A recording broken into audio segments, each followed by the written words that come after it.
Good evening, everybody. Welcome to the Adventures Club of Los Angeles. My name is Rich Mayfield, member 1211. I'm your host for this evening and your program's chair for this year. Tonight, we have two very amazing guests, Robin Petgrave and MacArthur, one of his students, to walk us through what they do over at tomorrow's Aeronautical Museum, right? Yep. Yes. And this is really exciting. This month has been our Aviation and Aerospace month, and this is like our capstone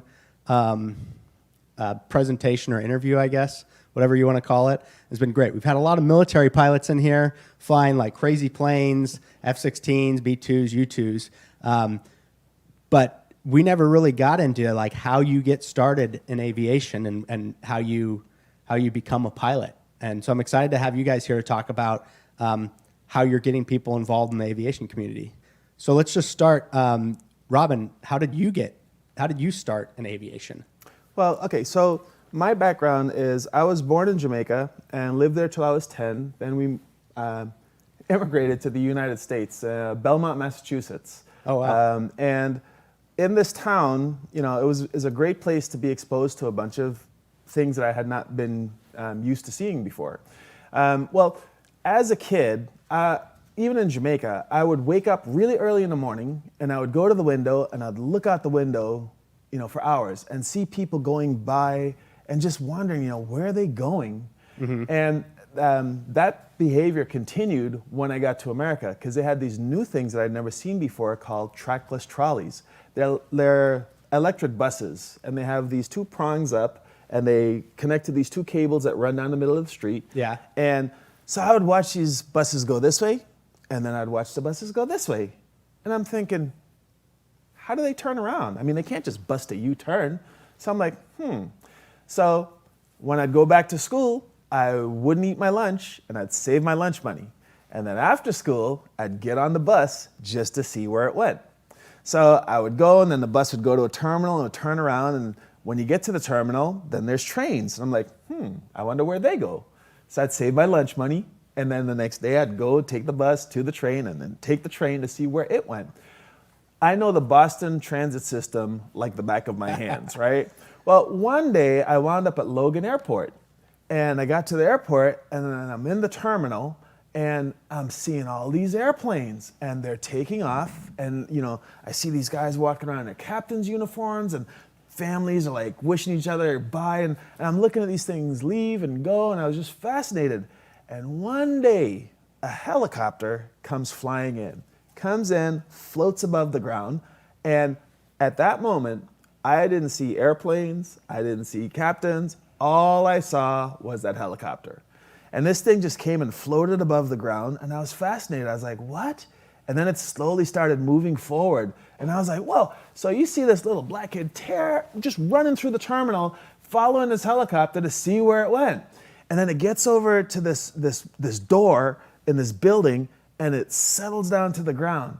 And then the guy gets out and opens the back door, and this blonde girl gets out. She was beautiful. And I was like, and it's got a blonde? Oh, man. And she gets out, and she walks into the room, into the door, and then the guy gets back in the helicopter, and then this thing just floats up in the air just like Superman, and then whoosh, it was gone. And I was like, oh, snap, that is the coolest thing I've ever seen in my life. So you fast forward to I'm in high school. And in high school, they have career days. And in career days, you know, they're like, hey, so Robin, what do you want to be when you grow up? And I'm like, so I never really thought about it before. So I thought, well, I would hate a job where I'm sitting behind a desk all day. So I'm like, you know, what would be cool? How about being a cop? Nah, they get shot. I was like, How about being a fireman? Nah, they get burnt up. I'm like, all the cool jobs are dangerous. So I'm like, you know what I want to do? I think I want to drive. So I want to drive and deliver See's candies. That's what I want to do. And where'd you come up with that? See's Candies? Because I seen these trucks driving around delivering candy, and I was just like, everybody loves that. I was like, you'd be driving all day wherever you stop. Everybody's happy because you're bringing candy. Yeah. So I'm like, yeah, Good I want to do stuff. that. So the counselor's like, really? You just want to deliver candy? I was like, well, and they go, look, Robin, if you could do anything, what would you like to do?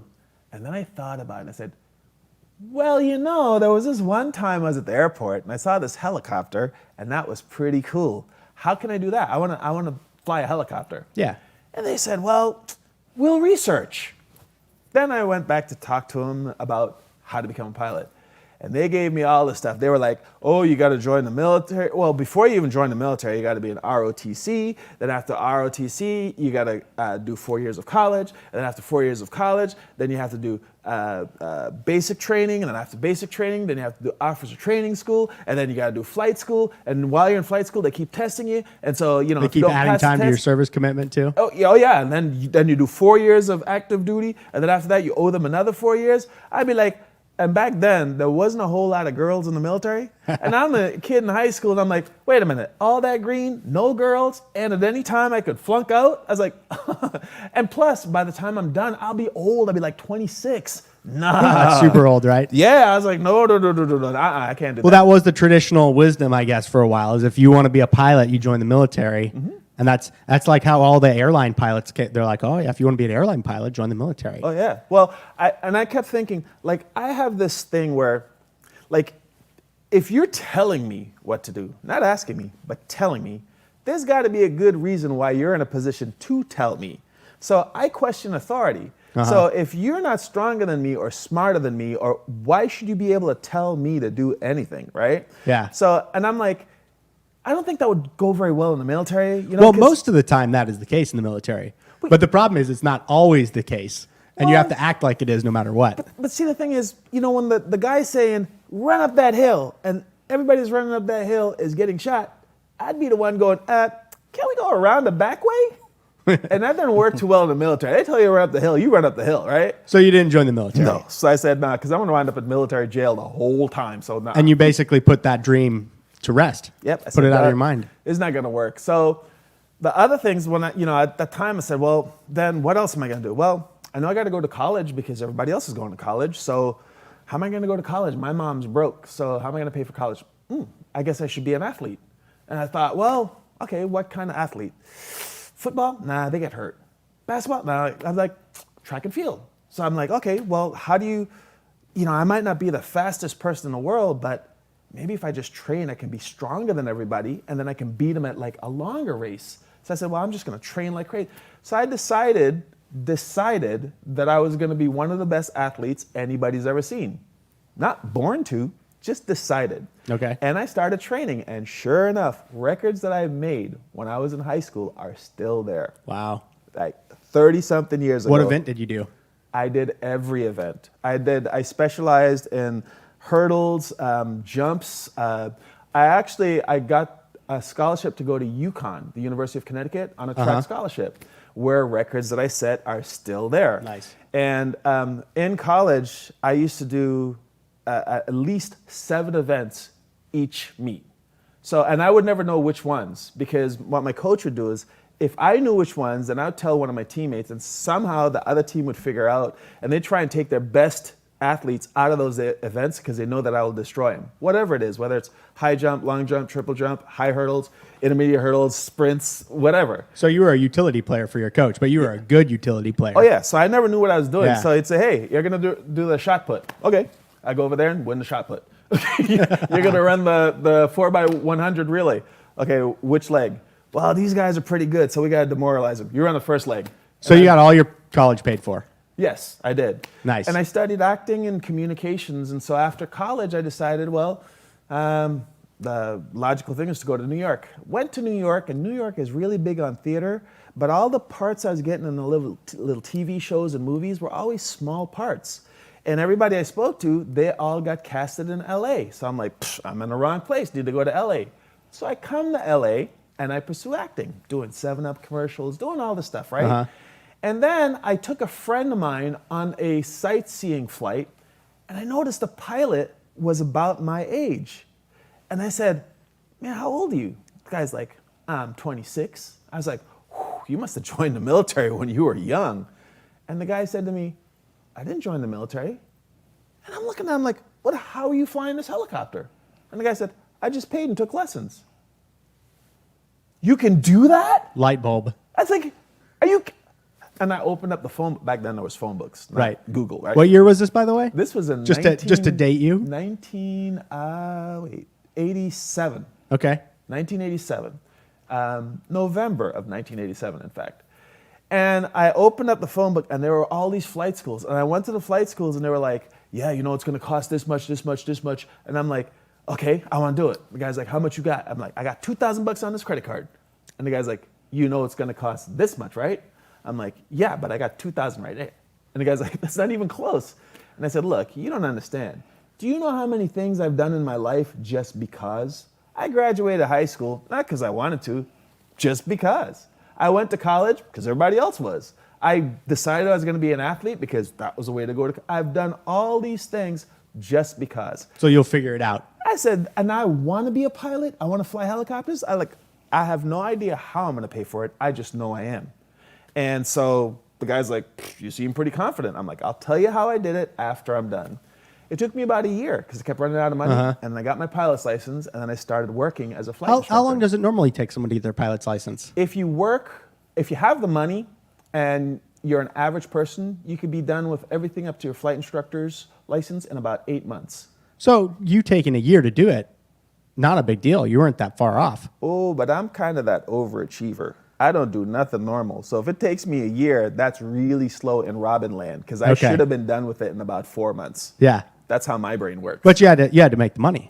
Yeah, you know, the whole reality thing, got to have money, so you got to make money to So how old were you when you got your private pilot's license?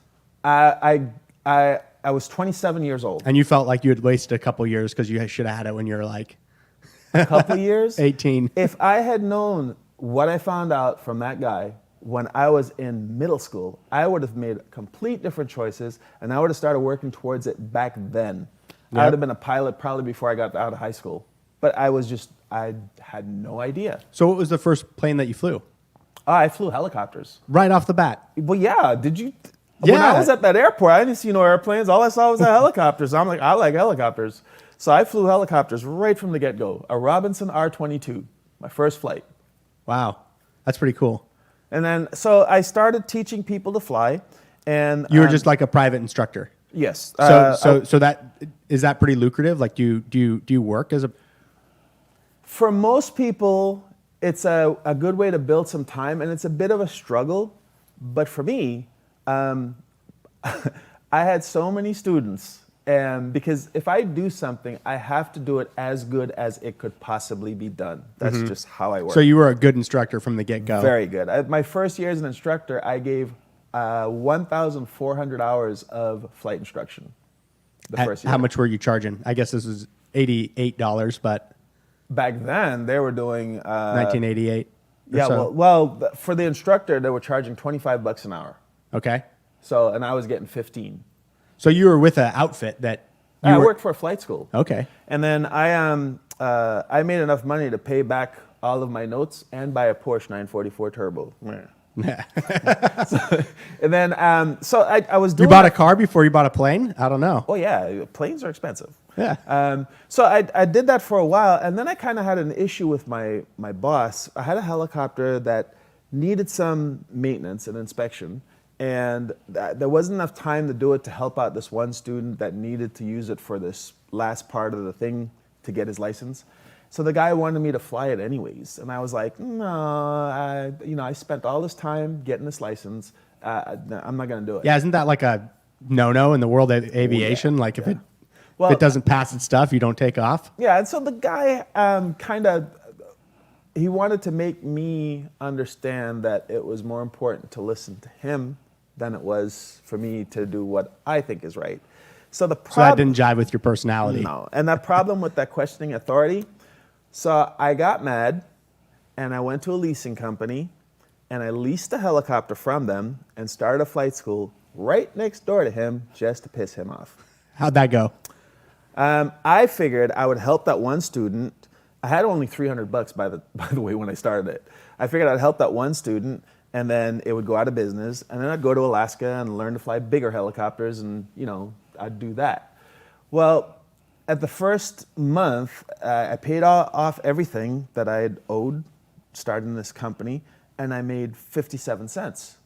And so I'm running around telling everybody, I made 57 cents. And they're like, you're such an idiot. What are you going to do with 57 cents? I'm like, you don't understand. I paid off everything. And I have 57 cents later. The paying off everything's a big deal, right? Yeah. I'm like, I have 57 cents left over. And they were like, what are you going to do? Rule the world with that? I'm like, okay. Well, you have a company. Well, the next month, instead of 57 cents, it was a few $100s. Then the next month, it was a few $1,000s. Then the next month, it was tens of thousands. And it kept growing and growing. So this company I started with $300 got to this monstrous company doing $3.5 million a year. I had so much stuff. I had 16 helicopters, 12 airplanes, 5 stretch limousines, 20 rent-a-cars for my students. I owned 4 houses. I lived in 3 of them. It was crazy. And this was a flight school. Yeah, it was called Bravo Helicopters. And what did you use the limos for? Oh, because I would pick people up, bring them to the helicopter, fly them around. We used to land on the building in downtown, the Transamerica. They had this restaurant up there called Is that the one that's U.S. Bank these days? Which one's the Transamerica? It's now the USC building. Okay. So we'd land on there, and they had a restaurant on the top floor. You'd eat dinner, and then my limo would be waiting for you, and it would drive you home. So this is super high class. Oh yeah, but affordable. At that, it was like $300-something per person. An hour? No, per person for the whole experience. Oh, this was an experience. This Yeah. wasn't flight training. No, this was trying to give people that feeling, right? Man, if you were around in the age of Instagram. Oh yeah, but that was. Did you have a back then. photographer too? Back then? Yeah. Yeah. I mean, I used to Yeah. take their pictures and stuff. But so I'd been in the Screen Actors Guild since I was in high school, right? Mm-hmm. I've been doing TV shows, films, and all kinds of stuff. And one of the things that I did when I had to figure out what's my edge, what's going to get me more work than, what's going to make me better than another actor. And I'm like, well, that guy might act better than me, but if I know what the directors are looking for and I know the camera angles, then they only have to ask me to do it once instead of, okay, take 26, take 46. So I'm like, okay, let's figure that part because that's something I can control, right? So I started paying attention to that. Well, now I'm flying helicopters with photographers that want to get a picture of something. And I'm like, I already know what they're looking for, but they don't know what a helicopter can do. So I started giving them these angles and these moves, and what happens is you start off flying and they start telling you what to do, and after about 2 minutes, it gets real quiet in the helicopter because before they can say it, I'm already doing it. So they can just focus on their camera work. And they're just like, oh my God, you knew what I was looking for, and you gave me all this other stuff that I never even thought I could get. So that's a wicked combination when you have someone that knows what the cameraman's looking for and you know what the helicopter can do. So that translates directly into the film industry. Music videos, major motion pictures, Eraser, Broken Arrow. I mean, lots and lots of cool stuff and experiences that I've done. So you guys had that company had your fingers in a lot of different pies. You had the training, right, for flight school. You had Hollywood stuff where you're flying people around, getting shots, doing cinematography from the air, and then you had the celebrity experience, so to speak, where you took them downtown and gave them the whole experience. And I called it Bravo Helicopters Wing because when I fly people, for whatever it is, films or whatever, at the end of it, they'd always be like, Bravo! So I'm like, So that's how that company got that name. What did Bravo. you start? What was the name when you started it? Benbow Helicopters. Benbow? What's Benbow? That was just some company that I said, hey, you want a helicopter company? I'm mad at that guy next door. And they were like, I don't know nothing about helicopters. I'm like, okay, well, I'll get it started, and then you can have it, because I'm going to go fly big helicopters. They're like, well, I don't know nothing about helicopters, but you could start it. So I go, okay. So I started it, and then it kept growing. I'm like, now do you want it? They said, no, you're doing great. Keep going. And so that became... But eventually you got rid of Bravo Helicopters, right? You sold it off? Well, yeah, but the reason why is because, okay, so this company is growing really big, right?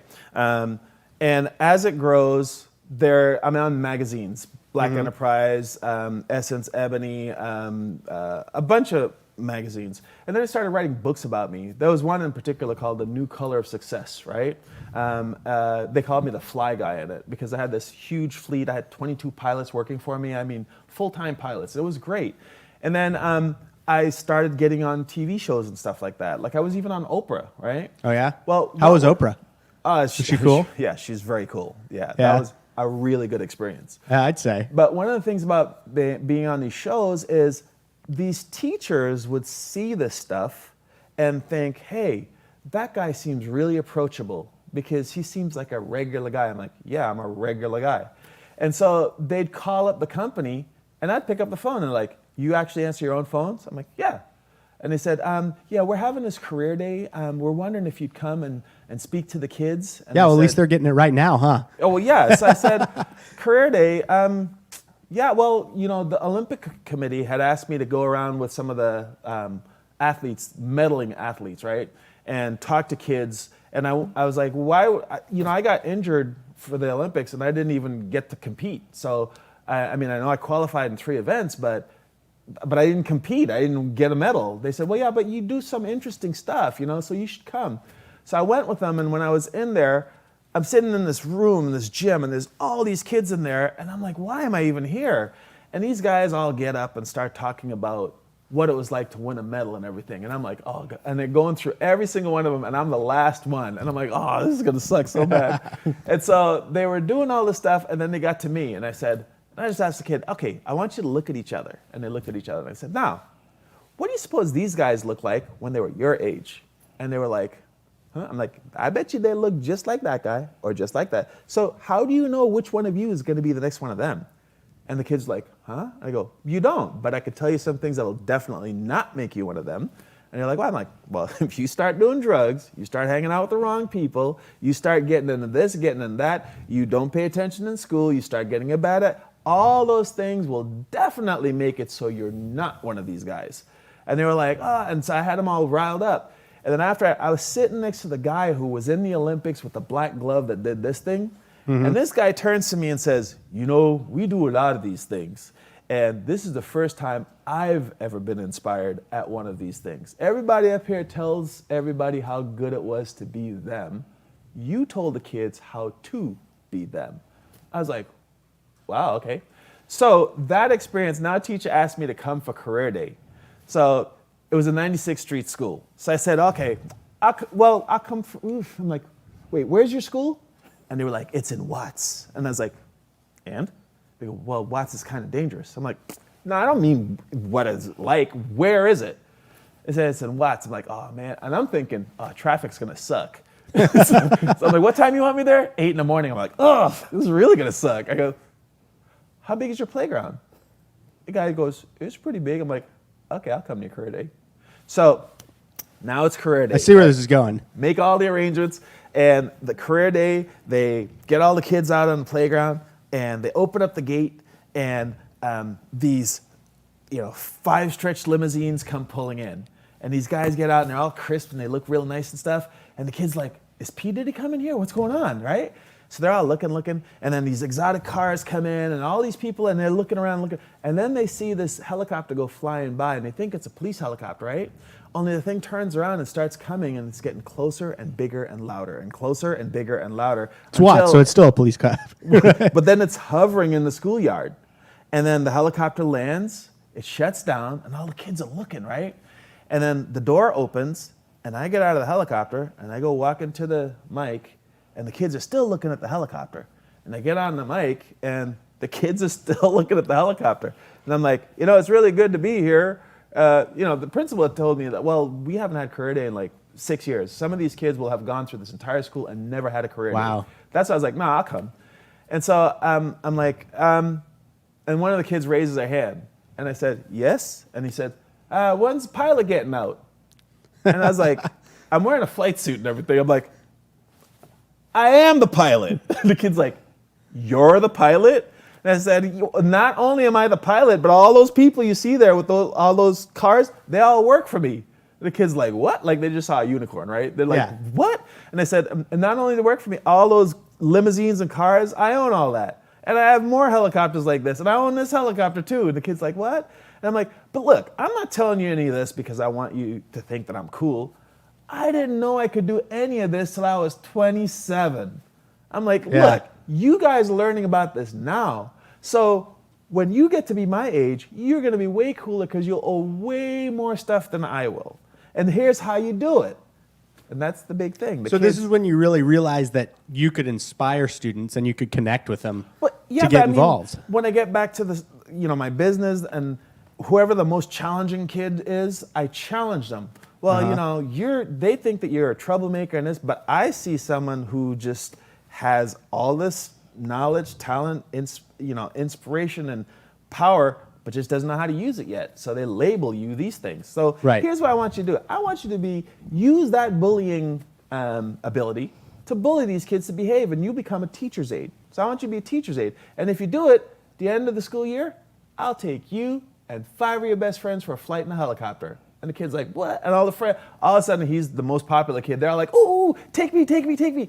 So, but at the end of the school year, the teacher tells me, yeah, this kid, he's been to class every day, and he makes all the other kids pay attention, and they all, they're scared of him. So this has been the best year. Yeah, peer pressure is pretty effective if it's directed correctly, right? Oh, yeah. And so when that happened, I thought, well, for some reason, I connect with these kids, and what I tell them, because I don't tell them you can be this great person. I tell them how to do it. Right. And that seems to be a missing component of all the people who've spoken to them and tried to inspire them. And so once they did all this, so we'd go to air shows and all this stuff. And one day at an air show, I met a Tuskegee Airman. Tuskegee Airmen. I never even knew what those were. And then the guy started telling me about what they went through in World War II. It was segregated. We were part of an experiment that was designed to fail. They brought these African Americans. We stuck us out in Tuskegee, Alabama, and they trained us, and they wouldn't let us go to combat, so they trained us, and they made all the tests really hard. It was this, that. But then all of a sudden, they're good pilots. Well, so here's what happens, right? You have these guys. The guys that showed up weren't just people that wanted to serve. These were guys like from the East Coast that graduated college. These were guys that got, engineering training. They were intelligent guys. And they showed up there. Some of them even taught themselves to fly. Wow. Taught themselves to fly. And they showed up there and got put into this experiment. And then not only did they pass all of the intelligence tests, but they trained them. And they wouldn't let them go to war. And they trained them and trained them and trained them. Why wouldn't they let them go to war? Nobody wanted them. They're African Americans. But weren't they their own unit? And they kept them there because the government had done studies showing that black people would run in the face of danger. That African Americans were not intelligent enough. They did not have the hand-eye coordination to pilot an airplane. Now, didn't have the hand-eye coordination. Have you ever seen this guy?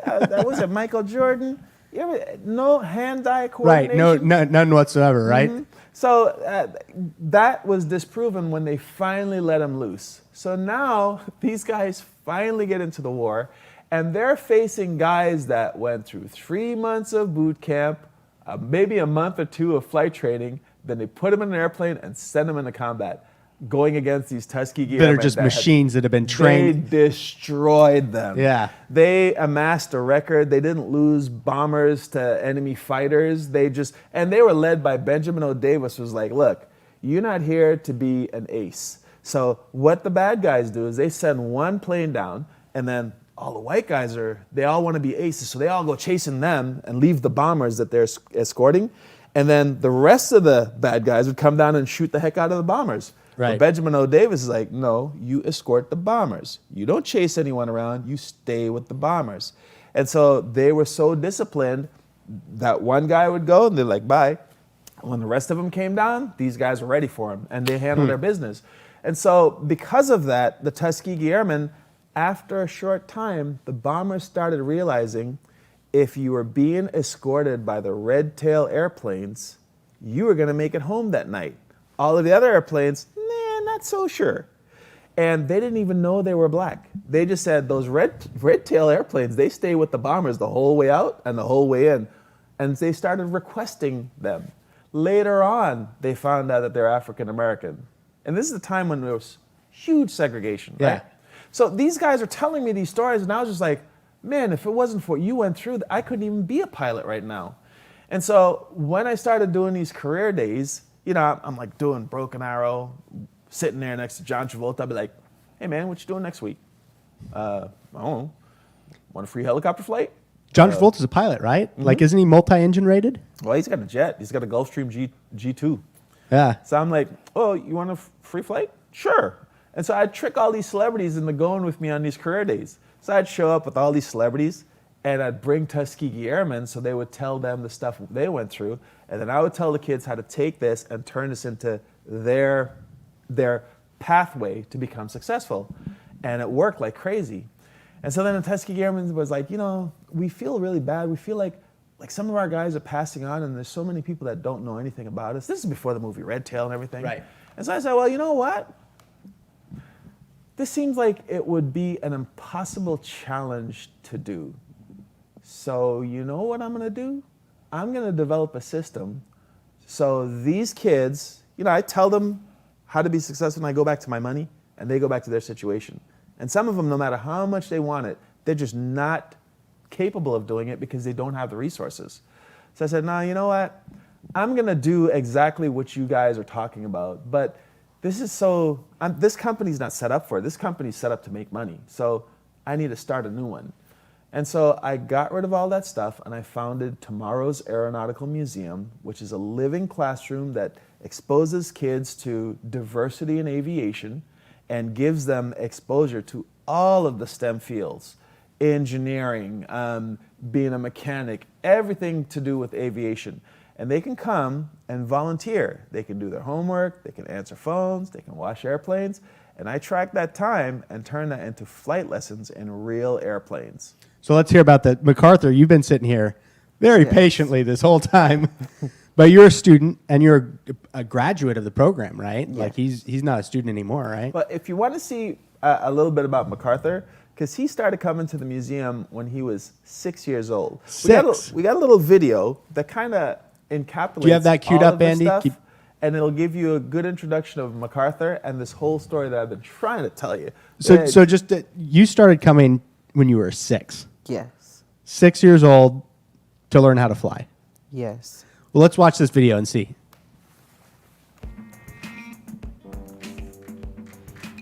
Nervous? No. Gonna kick some butt? It's just another day for this little guy. My name is Lotto. I'm 7, and I like playing soccer. I like flying airplanes. He's got a flight bag in one hand and a very large seat cushion in the other. I like helping my mom.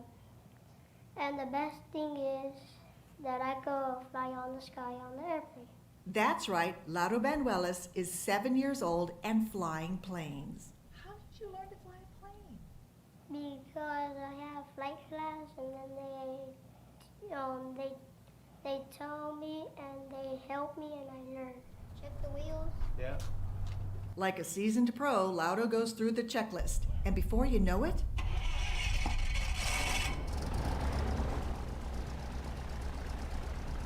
this 7-year-old is airborne.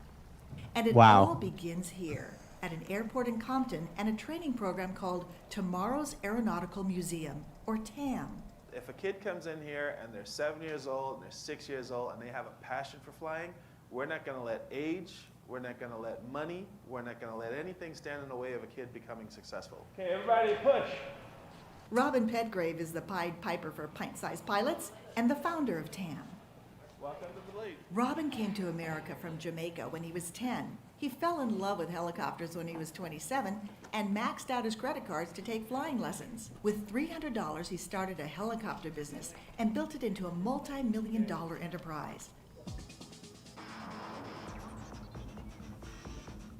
Today, he's a top-notch pilot doing daring moves for film and TV productions. And his passenger clients include plenty of the rich and famous. But it's not the rich and famous that Robin is dedicated to. It's these kids from Compton. They're getting trained on computers programmed to simulate real flying over real cities. It's thousands of dollars of training for low or no cost. Okay, so now with the dipsy doodle, you gotta hover forward. Robin says it's all about breaking through barriers. At an airport, there's a fence. It keeps the haves separated from the have-nots. The program is a huge hole in the fence where a kid can come through these doors and say, tell me about the world of aviation. Tell me about this whole industry. How does it work? Who knows what spatial disorientation is? The kids have to earn their way to their first plane or helicopter ride through a system of credits. 15-year-old Michaela Pashal earned her first ride in only a month. Well, the first time I went in a plane, I was in a helicopter ride, a R-44 with Robin, and we flew to Hawthorne. I was pretty nervous because I'm afraid of planes. I got in, and it was really fun.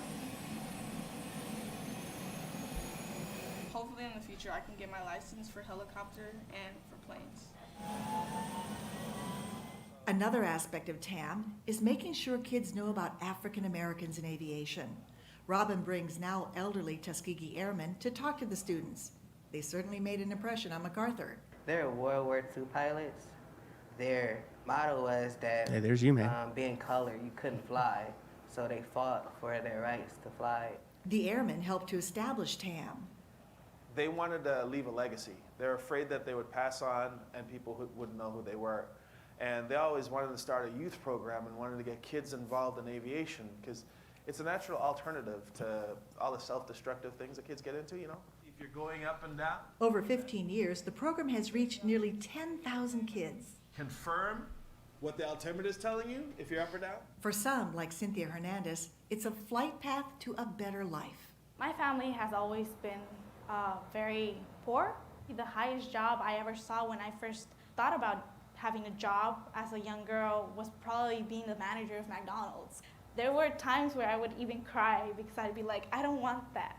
3 weeks later, after walking into the museum, Cynthia was flying. I got into a plane. My heart was beating. I was like having all these little chills running through my skin.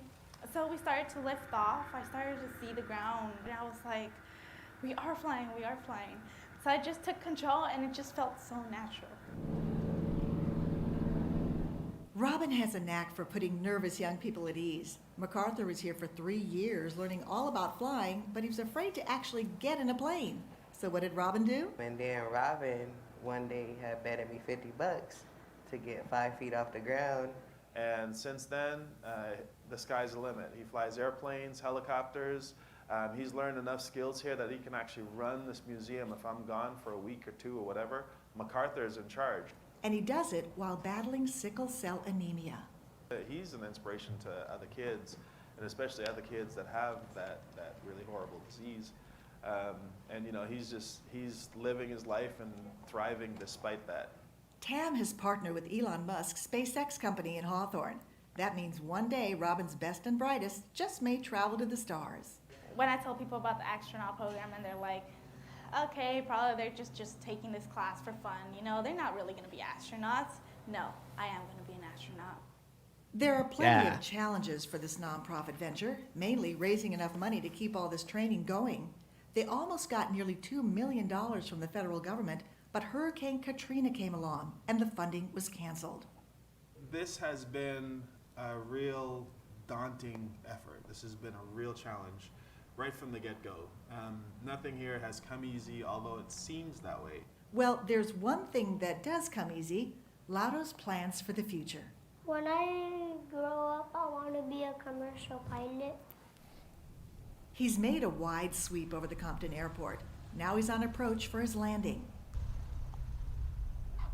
Textbook perfect. Yeah, baby. Butter. That was nice. Good job. I heard that kids are like film, and all they need is exposure, and something beautiful develops. How was it? Good. Fun? Yep. Sure you like this flying stuff? Yes. Robin and all the people who make TAM work have plans to expand, so even more underprivileged kids from tough neighborhoods can have a chance to soar above their circumstances. Robin Petgrave was also a KCT Union Bank local hero. For more, go to socalconnected.org/youngpilots. Wow, that's pretty amazing. So I've got a couple questions. So okay, first of all, how young can you be to get your private pilot certificate? What's the So you can start flying at any age. Like he's been coming with here an since he was instructor? 6. But when Yeah. can you fly a plane by yourself? You can fly it by yourself when you're 16. Okay, like a car. Yeah, in the U.S., right? You can fly and get your private pilot's license to where you can carry friends and such when you're 17. You can get your commercial license to where you can get paid to be a pilot when you're 18.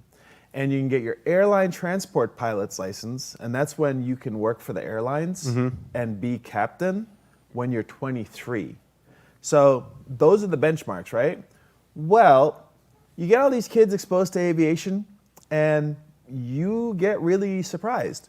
We had two They're kids. just really right there. Like as soon as they're able to, they. No. Well, okay, so we had these two kids that one of them was very young, he was 11, and the other one was 14. And the one that was 14 started coming there when he was 12, so he was really good at the time.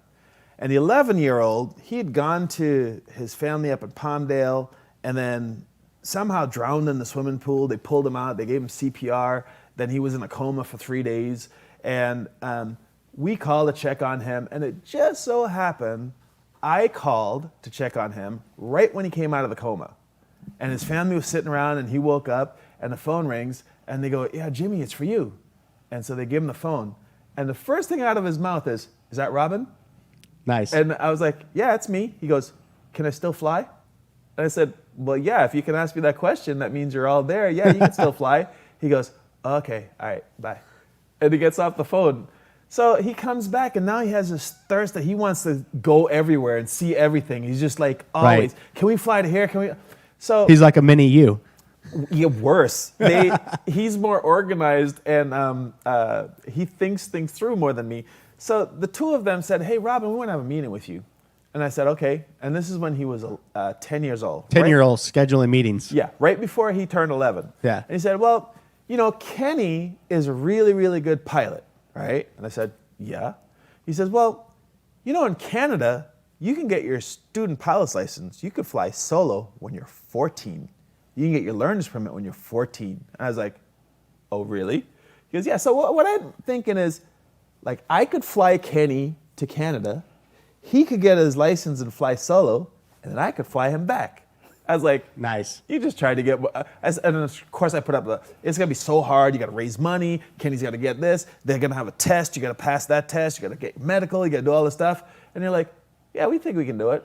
Sure enough, on his 11th birthday, the two of them took off on the Cessna 172 from Compton, flew all the way up to Canada with one of our flight instructors. And when they got to Canada, Kenny did all the stuff, got his student pilot's certificate, and soloed an airplane and became the youngest African American to do so. Wow. Then they flew back to And Compton. how old was he when he did that? He was 14. 14. When Solo. he landed in Compton, every news market, they were all there waiting. They came back when we were having an airfare. There was over 10,000 people on that airport. Everybody was there. The heavyweight champion was there. Lee Archer, the most famous Tuskegee Airman, came to this event. It was crazy. It inspired kids all around the world that if these two kids can do this, I gotta step my game up. Maybe I can get that better grade. Maybe I can get that. Yeah. It inspired a whole bunch of people.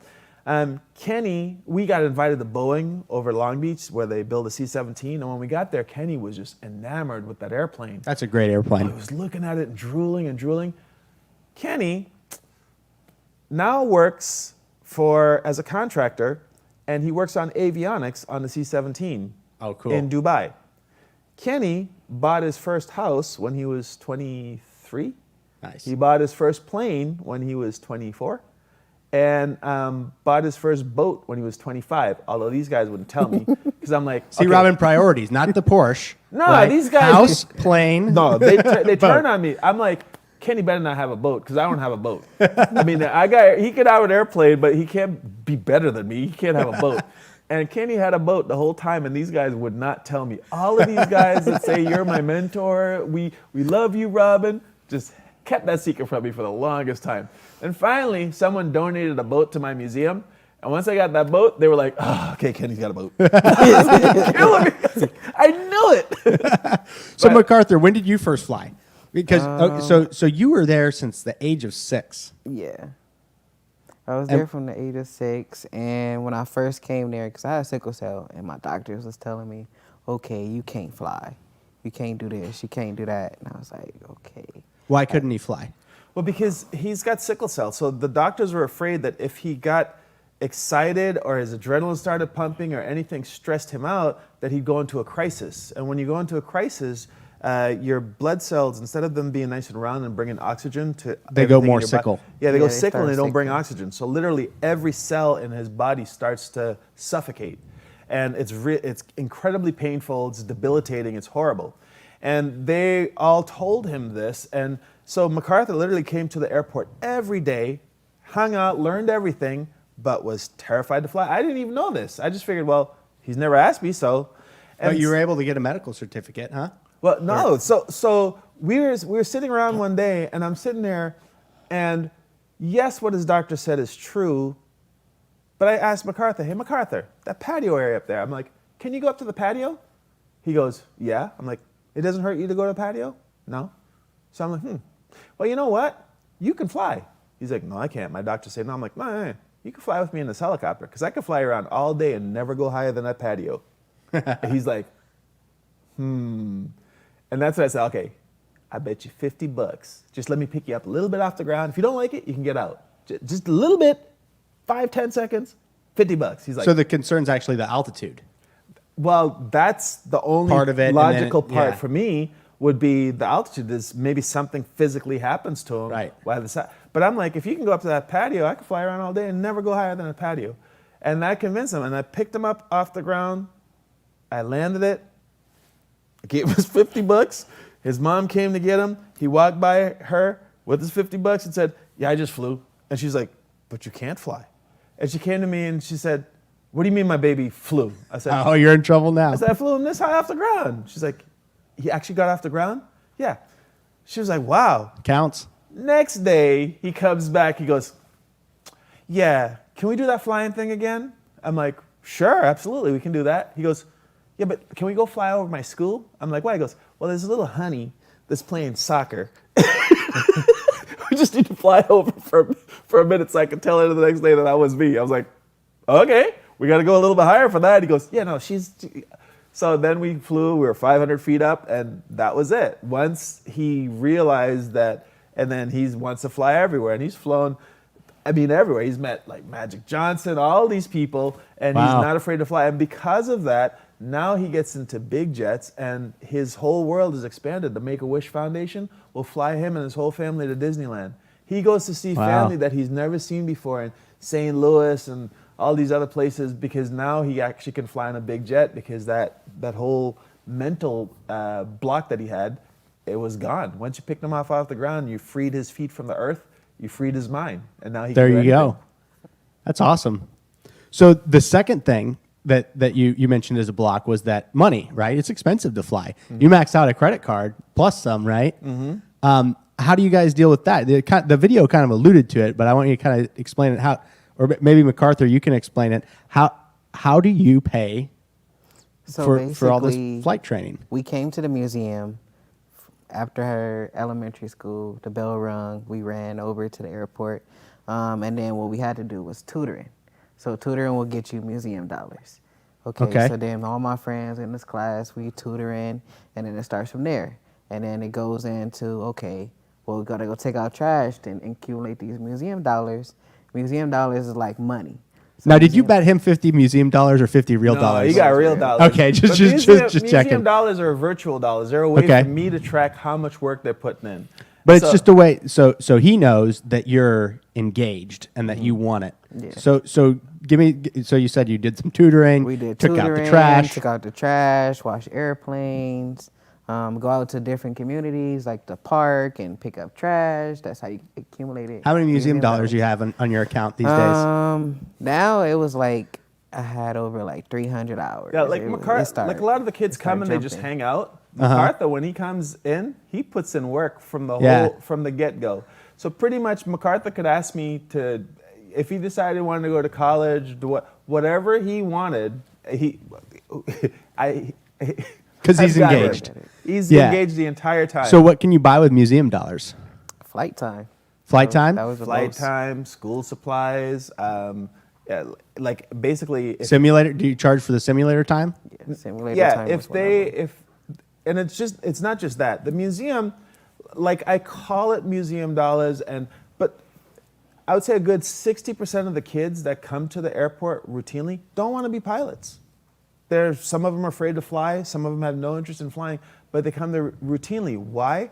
Because they get exposed to things. They meet people that are doing all kinds, because people come to use my service from all different walks of life and from all different jobs.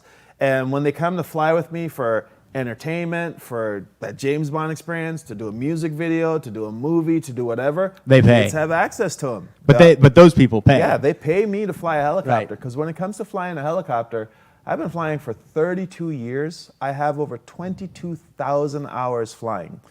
Guys that retire from the airlines retire with about 20,000 hours. I already have over 22,000 hours. I do things with a helicopter that would boggle your mind. And to be fair, if you're flying for the airlines, like, if you're flying a helicopter, you're pretty much on that stick the whole time, right? yeah, yeah. So every one of those hours is engaged hours. And if you're an airline pilot, a lot of those hours are... Well, Yep. got Yep, that's so good. I've got 22,000 hours of flying, and 300 is in airplanes. I have my airplane license. I never fly them. Yeah. Because in an airplane, you take off and you trim things out and you watch just the cruise. Earth slowly go by, which is great for a lot of people, and that's awesome. But when you can fly a helicopter, and I can make a helicopter, I mean, I fly helicopters under bridges when I'm doing movies. What's the craziest thing you've done in a helicopter? Is it proximity or is it something in the air? Like you were close to something or you were doing something crazy mean, up top? There's a lot. I mean, the filming stuff. But no, like the craziest thing that you've done.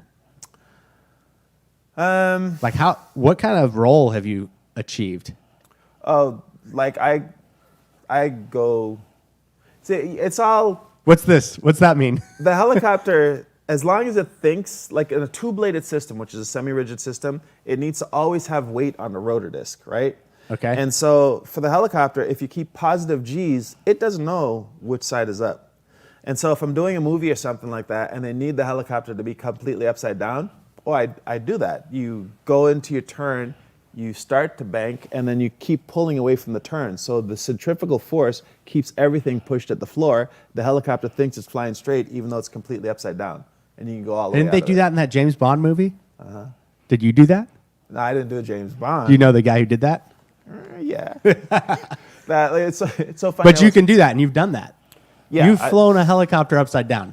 Oh yeah, That's pretty crazy. I've flown under bridges. There's a video that we have where I'm hovering a helicopter next to a little 5-year-old girl, so still that she just leans forward this much and kisses the front of the helicopter and I take off.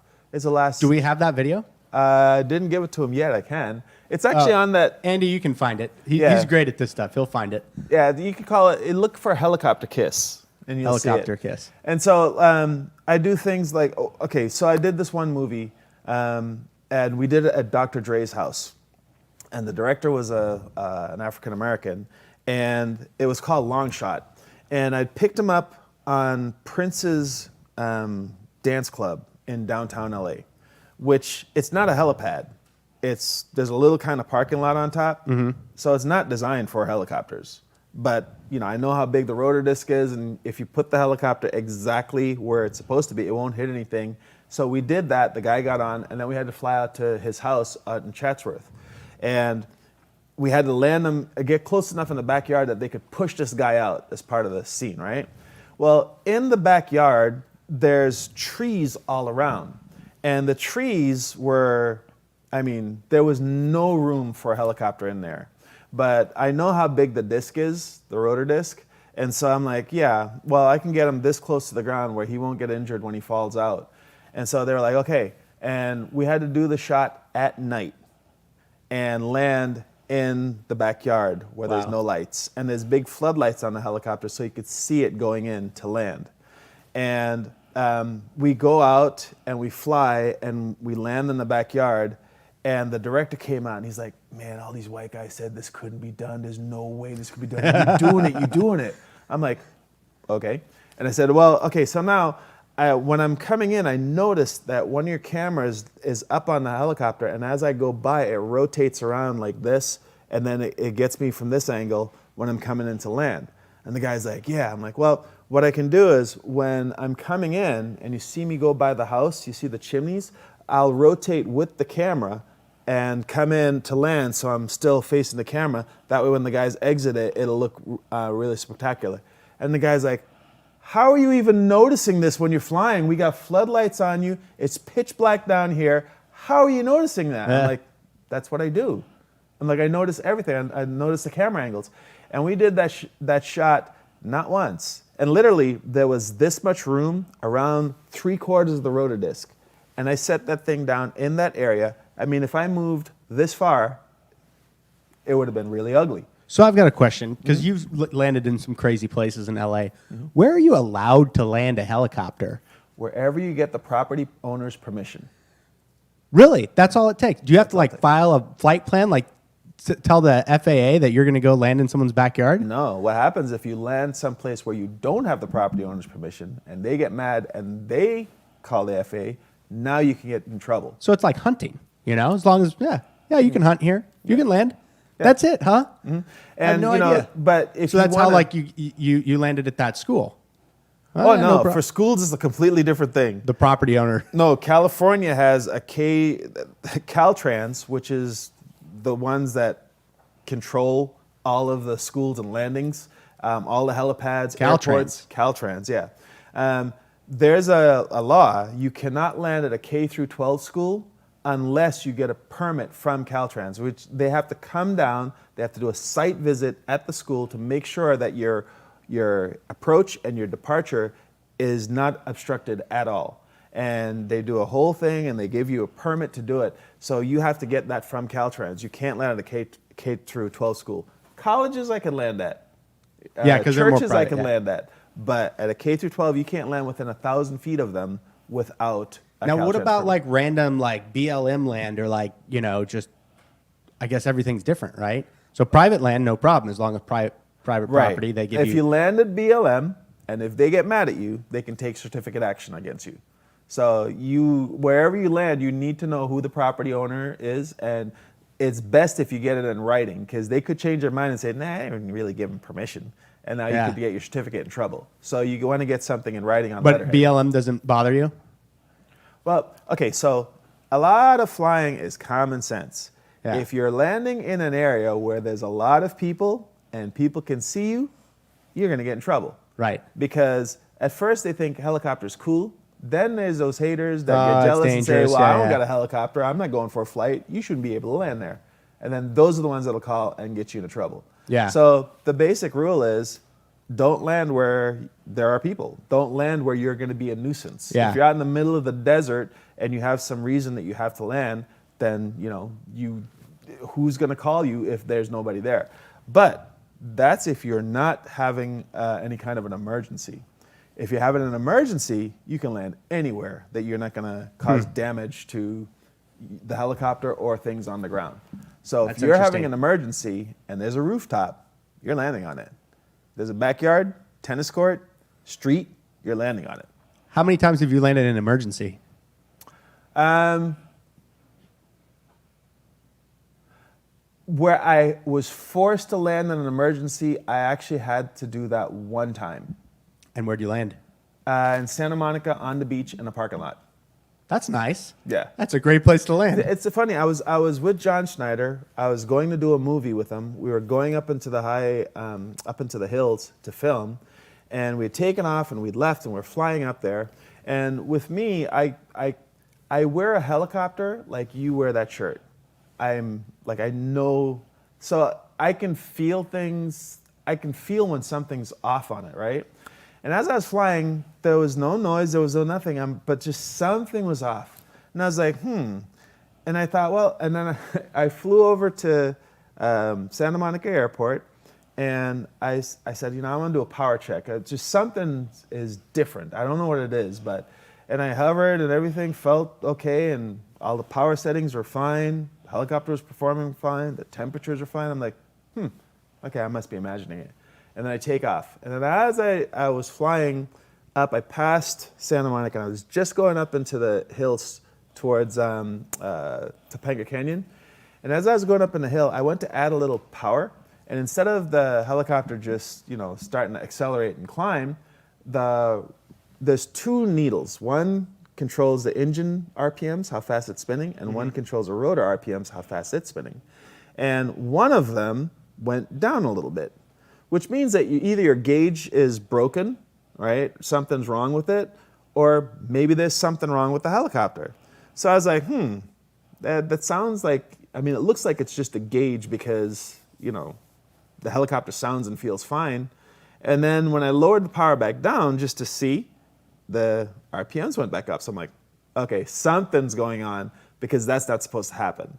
So I turned to the people flying with me and I said, okay, so I said, well, I added some power, the RPMs dropped a little bit, and we're down at sea level where I have lots of performance. Where we're going up in the mountains, it's not going to get better, it's going to get worse because you require more power in the mountains, you're at a higher altitude. So I said, yeah, I want to go do another power check at Santa Monica. So they're like, yeah, okay.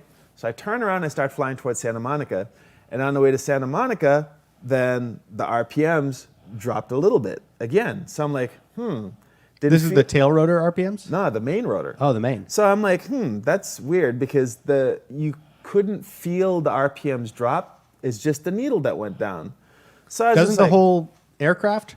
No, it's just the RPMs. Like the RPMs can change. You can bring them up and down on purpose. That's Right. fine. And the engine can run at a low RPM or a high RPM. You can do that. That's fine. But it shouldn't do it by itself. So when you control power up and down, you're doing that with a collective, and that changes the blade. Right? That's if you're in a hover. When you're flying, there's a different dynamic because now Okay. it's like a frisbee. So now if you slow down, you'll climb. If you speed up, you'll descend.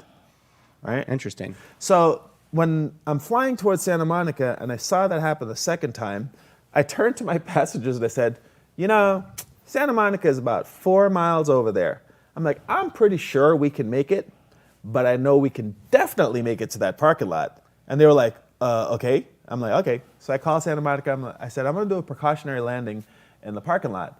And they said, okay, fine. Let us know when you're landing assured.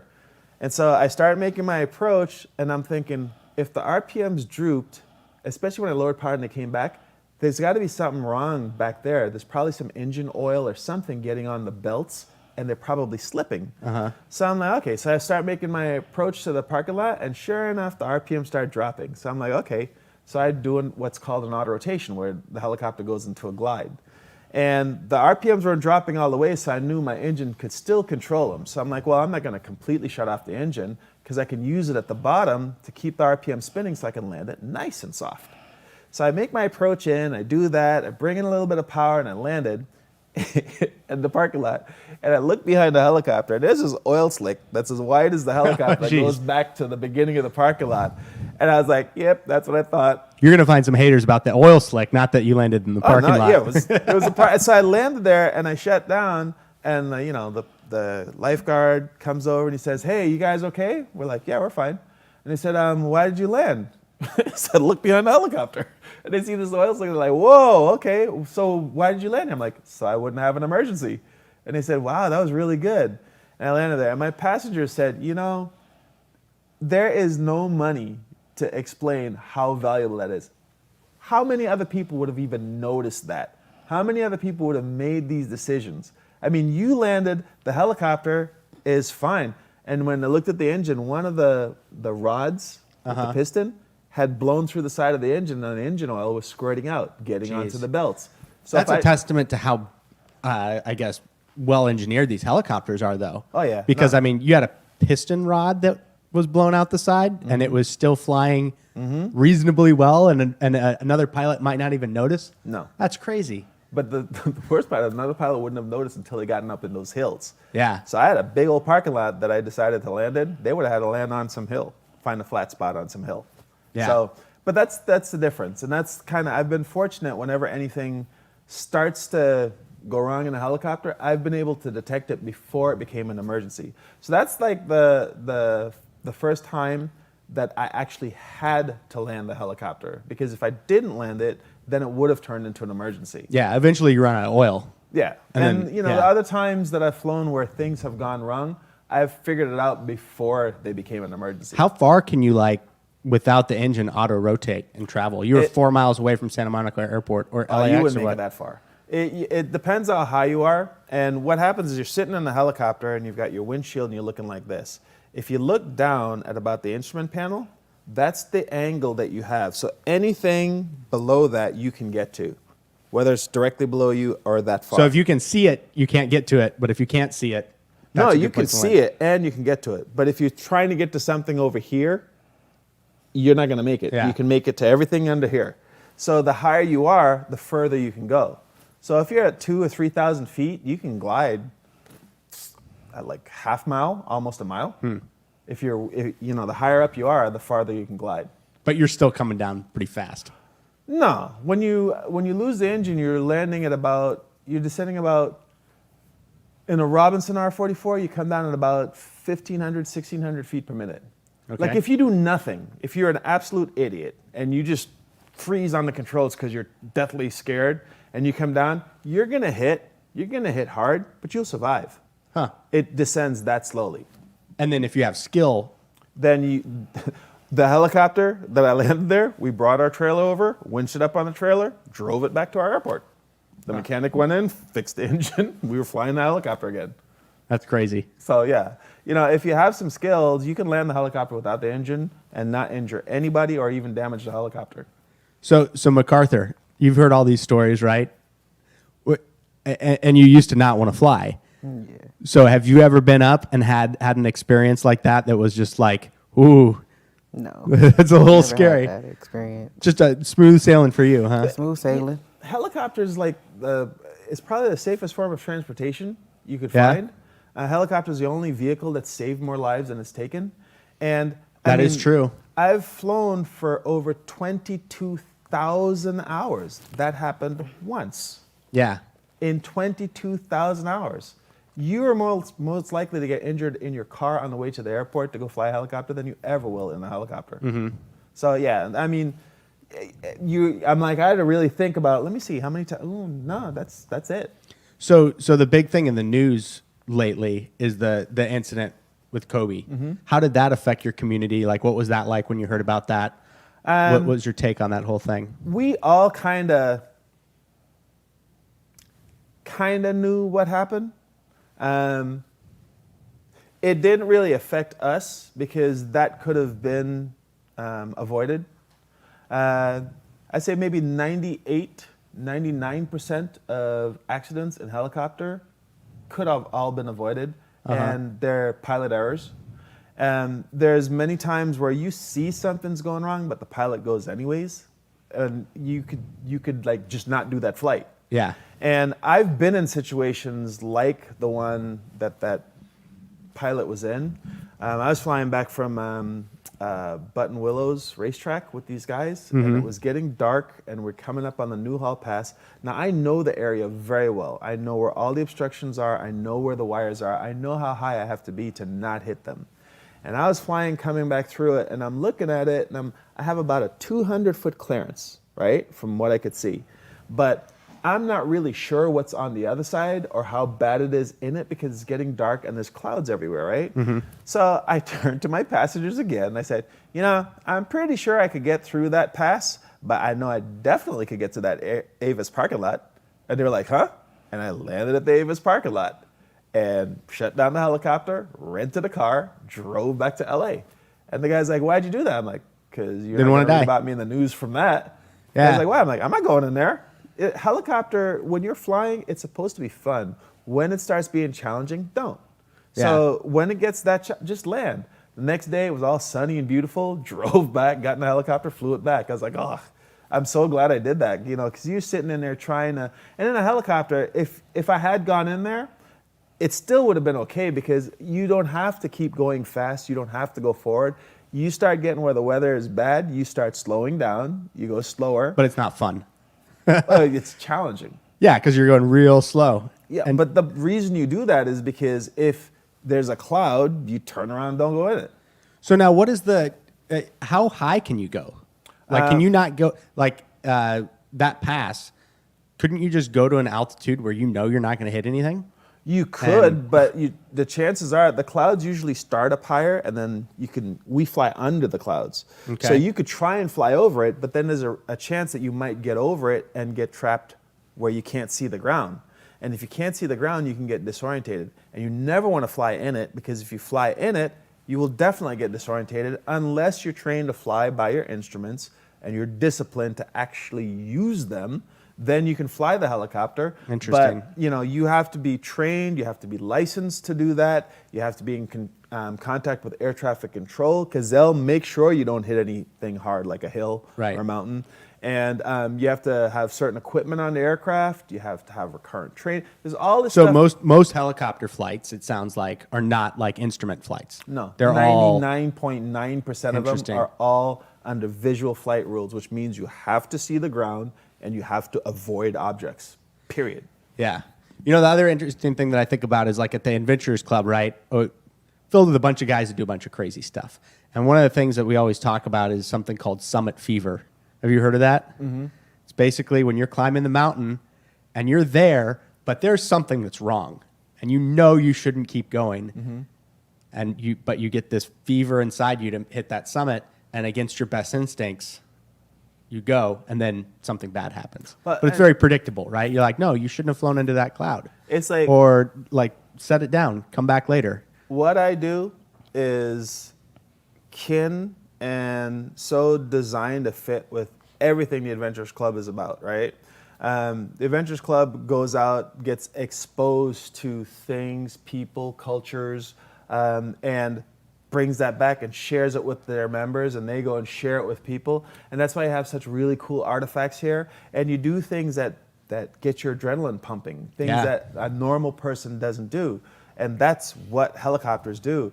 I mean, lately, I've been throwing people out of the helicopter. I mean, it's great. We had this low-level tactical skydive team. You get up to about 6,000 feet, and this is during the when the quarantine was going on. And these guys were training so that they could bring medical equipment to areas that are inaccessible. So literally, you fly in and you can't land there where this person who desperately needs, there's a time-sensitive issue where they need this equipment, and you can't get to them.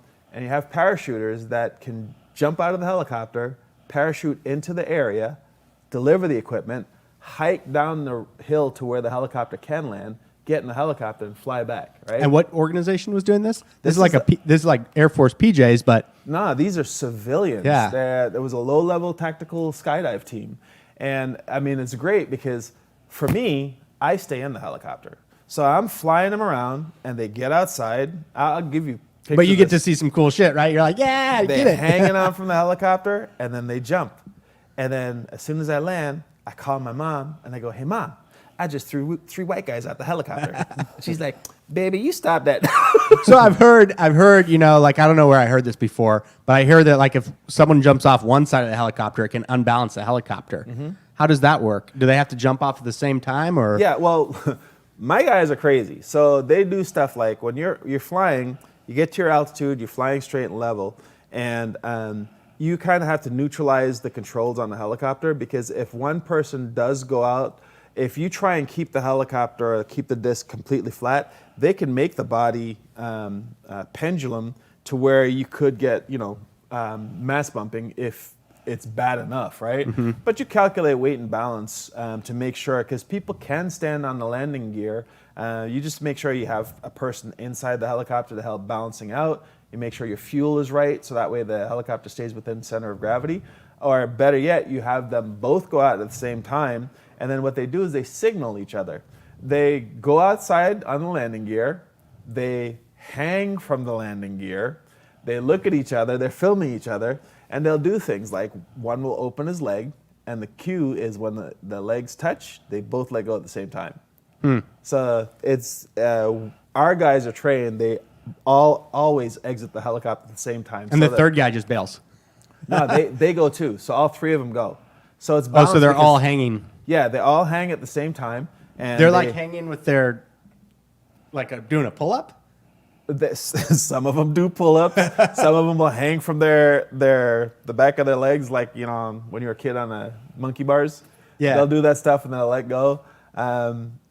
They had a thing where they were in the back of the helicopter, and I have the doors off, and they're standing on the landing gear, and they're looking at each other, and they're reaching, and they'll go like this, they'll give a high five, and then they just both fall off the helicopter backwards.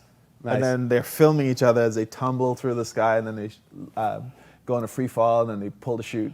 That's pretty cool. As far as Adventure Club, I mean, I'd say we do some cool stuff. Even like guys that hunt we'll fly them out into these remote areas. They'll get out of the helicopter and hunt, shoot, whatever. And then when they're done, you load all that stuff back up in the helicopter and you fly back to civilization. See, I got a friend that really wants to ski this thing down in Mexico, and I told him he should get a helicopter for it.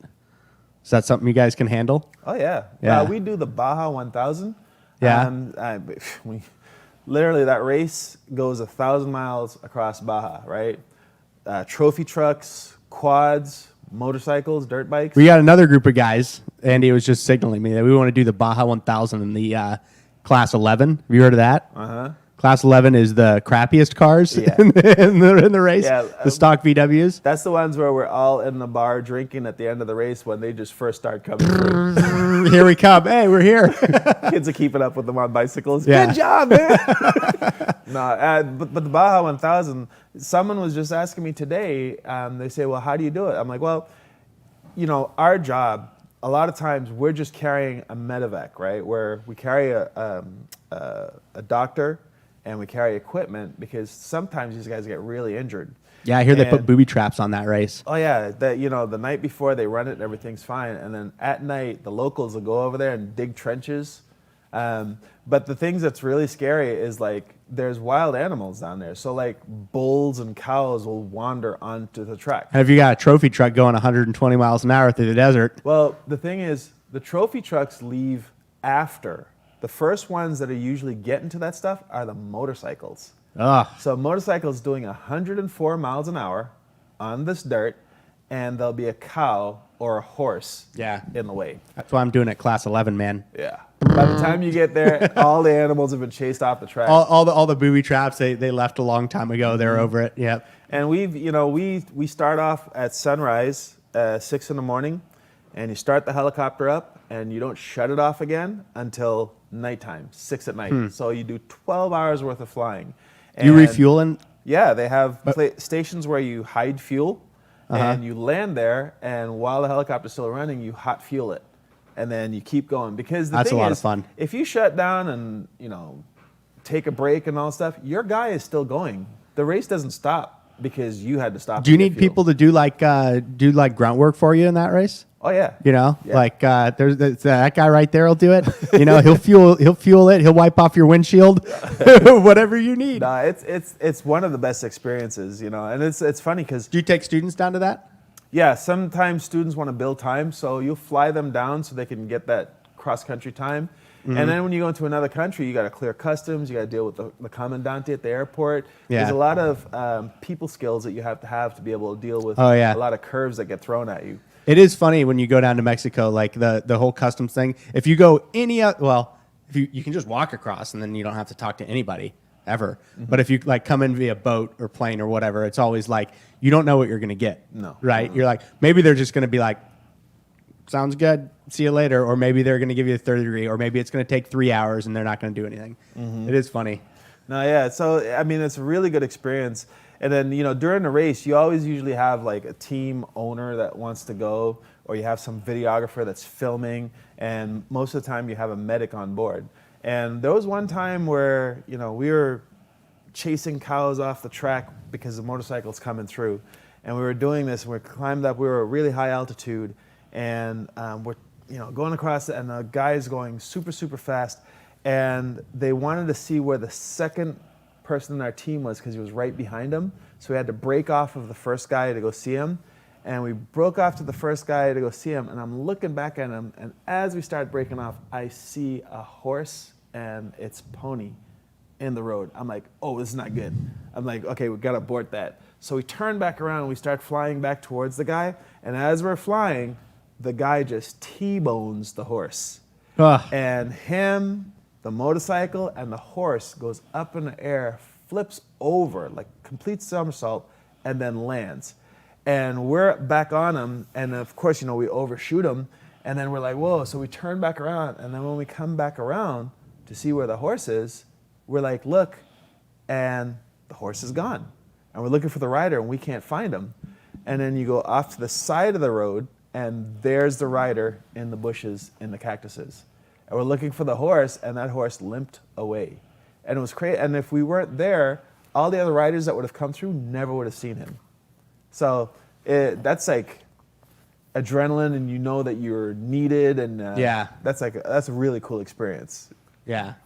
So this is your company that's tied to TAM does this, and this is how you fundamentally make your money. Yeah, Because museum bucks aren't paying for all this, right? But your company, where you're doing all this stuff for Hollywood and doing these paid jobs, is really helping to fund that student experience that you're putting together. That was my model when I decided to do this, because the nonprofit is worthy and it's a good cause. But when you want to do it right, you find somebody with a lot of money, or a foundation or organization. They give you a bunch of money, so you have a budget, and then you say, okay, I can buy this, hire these people to do this, and that's the right way to do it.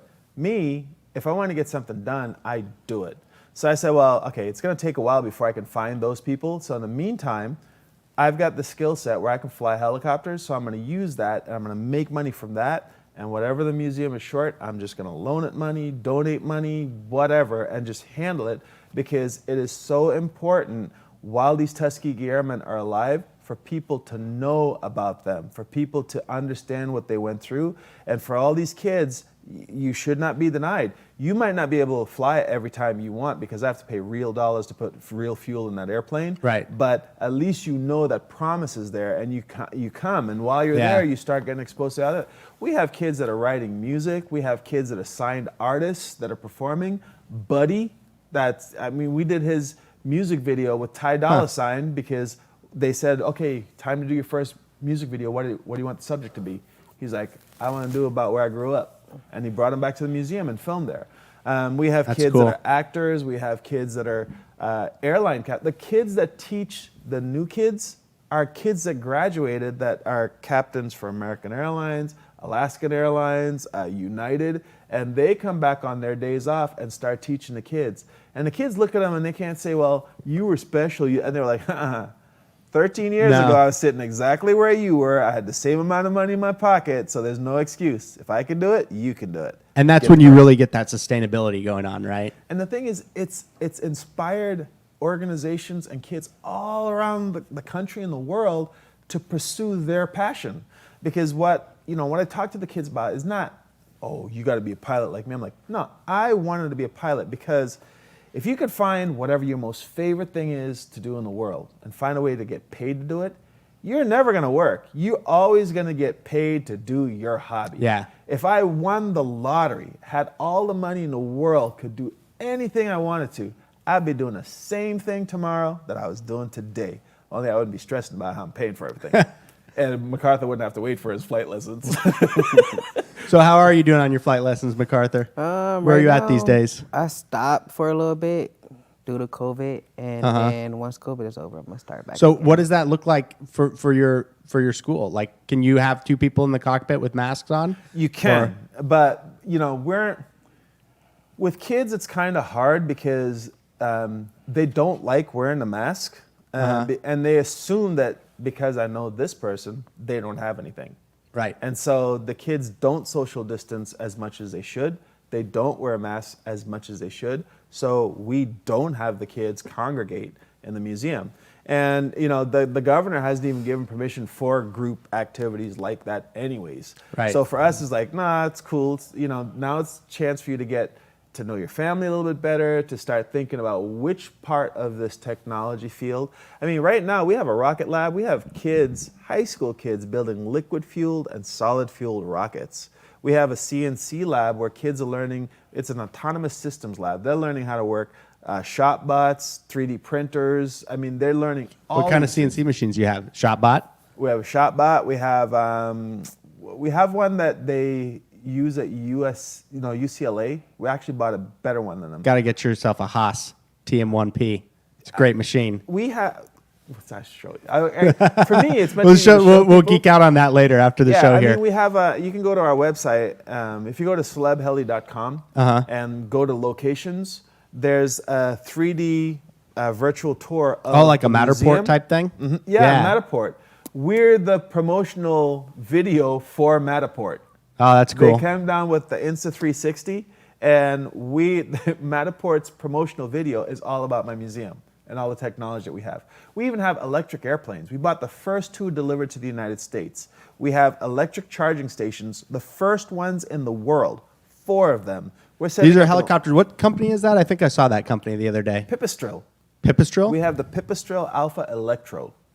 And But didn't they take a Robinson helicopter and put an electric? a guy built a Robinson helicopter that is all electric that he's test flown at Los Alamitos Yeah. Airport. It's experimental. But that's not this one. This No, is ours is in other countries in the world, they're certified under light sport. The US FAA regulations for light sport require a combustion engine. This airplane has no combustion engine. Interesting. It has the same performance as any other light sport. It takes 45 minutes to charge, and you can fly for an hour and 20 minutes at about 100 knots. Whoa, this is On a one helicopter? charge- this is an airplane. Airplane, Yeah, okay. on one charge, you can fly to San Diego or Palm Springs or Santa Barbara. How fast does it go? 100 knots, which is about 117 miles an hour. Wow. So it's a great airplane. We bought the first 2 of them. So kids, inner city kids, are exposed to all kinds of technology. We have robots that are humanoid that you can write code to and tell it and program it to do stuff. So you're a full-on STEM center, We are the most incredible STEM center you will ever see. and all a kid has to do to get involved in the program is put in some sweat equity. They just got to show up and That's say, pretty cool. I want to, but I'm not sure what. And are any of your courses like credited, Not yet. or you get credit towards whatever? Or No, well, for the maintenance, you can actually get apprenticeship credit. Okay. So the FAA requires you to have a certain amount of hours logged doing certain things, as far as sheet metal, power plant, airframe, things like that. And you can actually work with licensed airframe and power plant mechanics. We have some. and that you can come get down- some apprenticeship hours. Right. So that's that cool. that works. And then as far as for the flight training, yeah, the hours that they fly, they actually log that. Those count Yeah. towards your license. And the simulator time too, depending on. Well, we actually bought the most technologically advanced general aviation simulator from a company it's called the Virtual Fly Duo. It's a company in Barcelona, Spain. We bought one and brought it here to the United States, and it's the most advanced one. It's full motion. It's got a glass cockpit, the Garmin G1000. It's got a 180-degree view, so you can see your wings and the engines on the wings. But it's brand new, so the FAA hasn't had a chance to certify it yet. Huh. So they can't really log it towards their instrument training. but one day, once it. Yeah. Yeah. But even though they Do you can't fly that log one, it, they can get MacArthur? proficient. Yeah, I tried it. It's Yeah. fun. That's cool. Yeah, with MacArthur, he likes the flying part, but more important than the flying part is the administration part of it. You can be a pilot, get a license, and fly, and that's great. But all those pilots need someone to make sure. Yeah, that that's only things are one part of scheduled, the- sold. All the administration part of it is done, and that's what MacArthur has been really good at. So he said that you could run the place when he's gone. So he takes those long. MacArthur he does run the it. place. So how long you take vacations and MacArthur's there holding down the fort? No, well, not necessarily because I still fly, but a lot of the office stuff that I used to have to do, I don't Yeah. because he does it. You don't sound like a guy that takes many vacations anyway. Nah, well, I mean, if you love your take job, a why- vacation yeah. from your hobby. Yeah, taking a vacation from flying. What am I going to do? Fly somewhere else? If you like eating, it's like, oh, I'm gonna take a vacation. Starve. Yeah. No, we'll go get a hamburger. Yeah, that's pretty cool. So normally what we do at the end here is we have like a Q&A. We've got a live chat going on, because this is streamed live. So I'm sure there's some questions in there. So if you guys want to take some questions from the live chat, Andy will throw them out there. Bring Andy, it, what do we baby. got? Absolutely. Thank you so much, everyone, for joining in the chat. It's wonderful to see your smiling faces, as always. The first question comes from Lauren Mayfield, Hey, it's my wife. and she wants to know, what did you do to your school that made it successful so quickly? The flight school or with the museum, it's not like I did anything. You set up an environment, and like we don't do any advertising. We have over 6,000 kids in our program, right? And we have very few volunteers, and people wonder, how do you control the kids?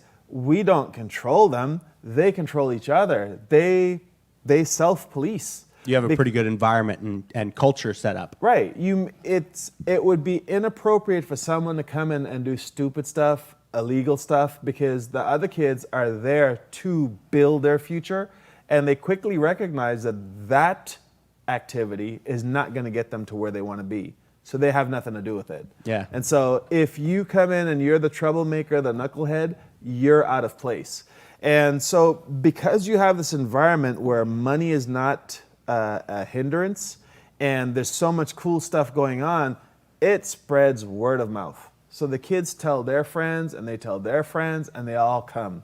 So it's not that I did something to make it successful. I just listened to what the Tuskegee Airmen was saying. I looked at my experience as far as being able to motivate a kid to do something positive, and I let them know, you come here and you decide how successful you're going to be.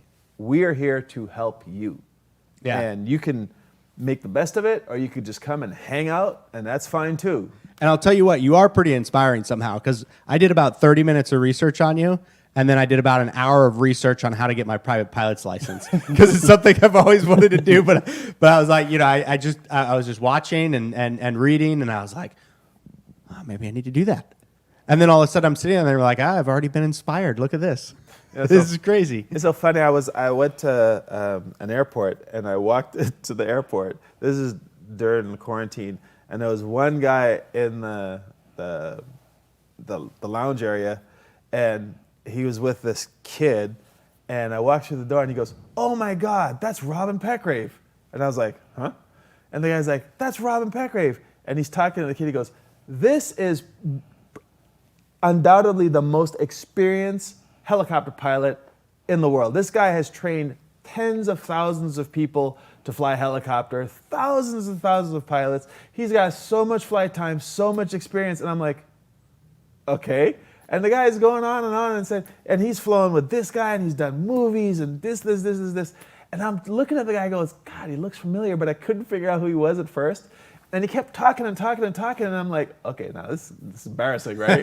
And then he's actually the pilot of the Red Bull helicopter that goes over the world. It's Aaron Fitzgerald. I was like, what? And it was with his son, and he was because I met him a long, long time ago, and he'd done all this research on me, and he goes, Game recognizes game, huh? Yeah, he's like, I could fly that helicopter and that stuff, but the stuff you do is just like, it's mind blowing. And I was like, well, that's pretty cool. And then he starts telling this kid, more importantly, it's not what he does, it's what he gets inner city kids and kids who don't have the ability to do certain things. He makes it possible for him. He could be making money doing anything, going anywhere, but he doesn't. He stays over there in Compton and makes himself accessible to any kid that can get through his door. Which is important because, aviation's a skill, right? Or piloting's a skill. Yes. And if you want the best pilots, you've got to be able to pick from the entire population, because you don't know where the best pilots are. No. So if you're excluding like huge groups and stuff, you're missing out, right? It's funny because I have kids that start flying, some of them when they're 6 years old, most of them when they're 8, and so these kids, by the time they get to be 17, 18, 19, they're really good pilots. And now when they go out into the working world, like American Airlines comes to the museum. If I send a kid to American Airlines, that's like an instant job, because you want a really good pilot, get one of those kids from Compton, because they've been exposed. And now we're finding the same thing with engineering. One of our kids is working on the Falcon 9 rockets at SpaceX. That's cool. And they're like, oh, you want an engineer? You got to go over there and grab one of those kids from Compton. So it's not a big pat on the back, but it makes me feel like I haven't been wasting my time. Well, I mean, if your students are successful, that means you're successful, right? Yeah. At the end of the day. Yeah. Yeah. That's pretty cool. Mission accomplished. What else we got, Andy? Speaking of inspiration, I think Captain Jim in the chat is inspired because his comment is totally awesome, Robin. You mentioned that age shouldn't be a barrier. Does that apply to a 69-year-old? Absolutely. I have people that I've trained that didn't even start flying till they were 70. Wow. The one thing that's so incredible about aviation, right? It's evergreen. You don't have to stop. Even when you cannot pass your medical, right? Because you have whatever issues. The FAA recognizes that you still have a lot of value. So even when you can't pass your medical, so you cannot be the pilot in command or the sole occupant of the aircraft because you don't have a medical, you could still be a flight instructor.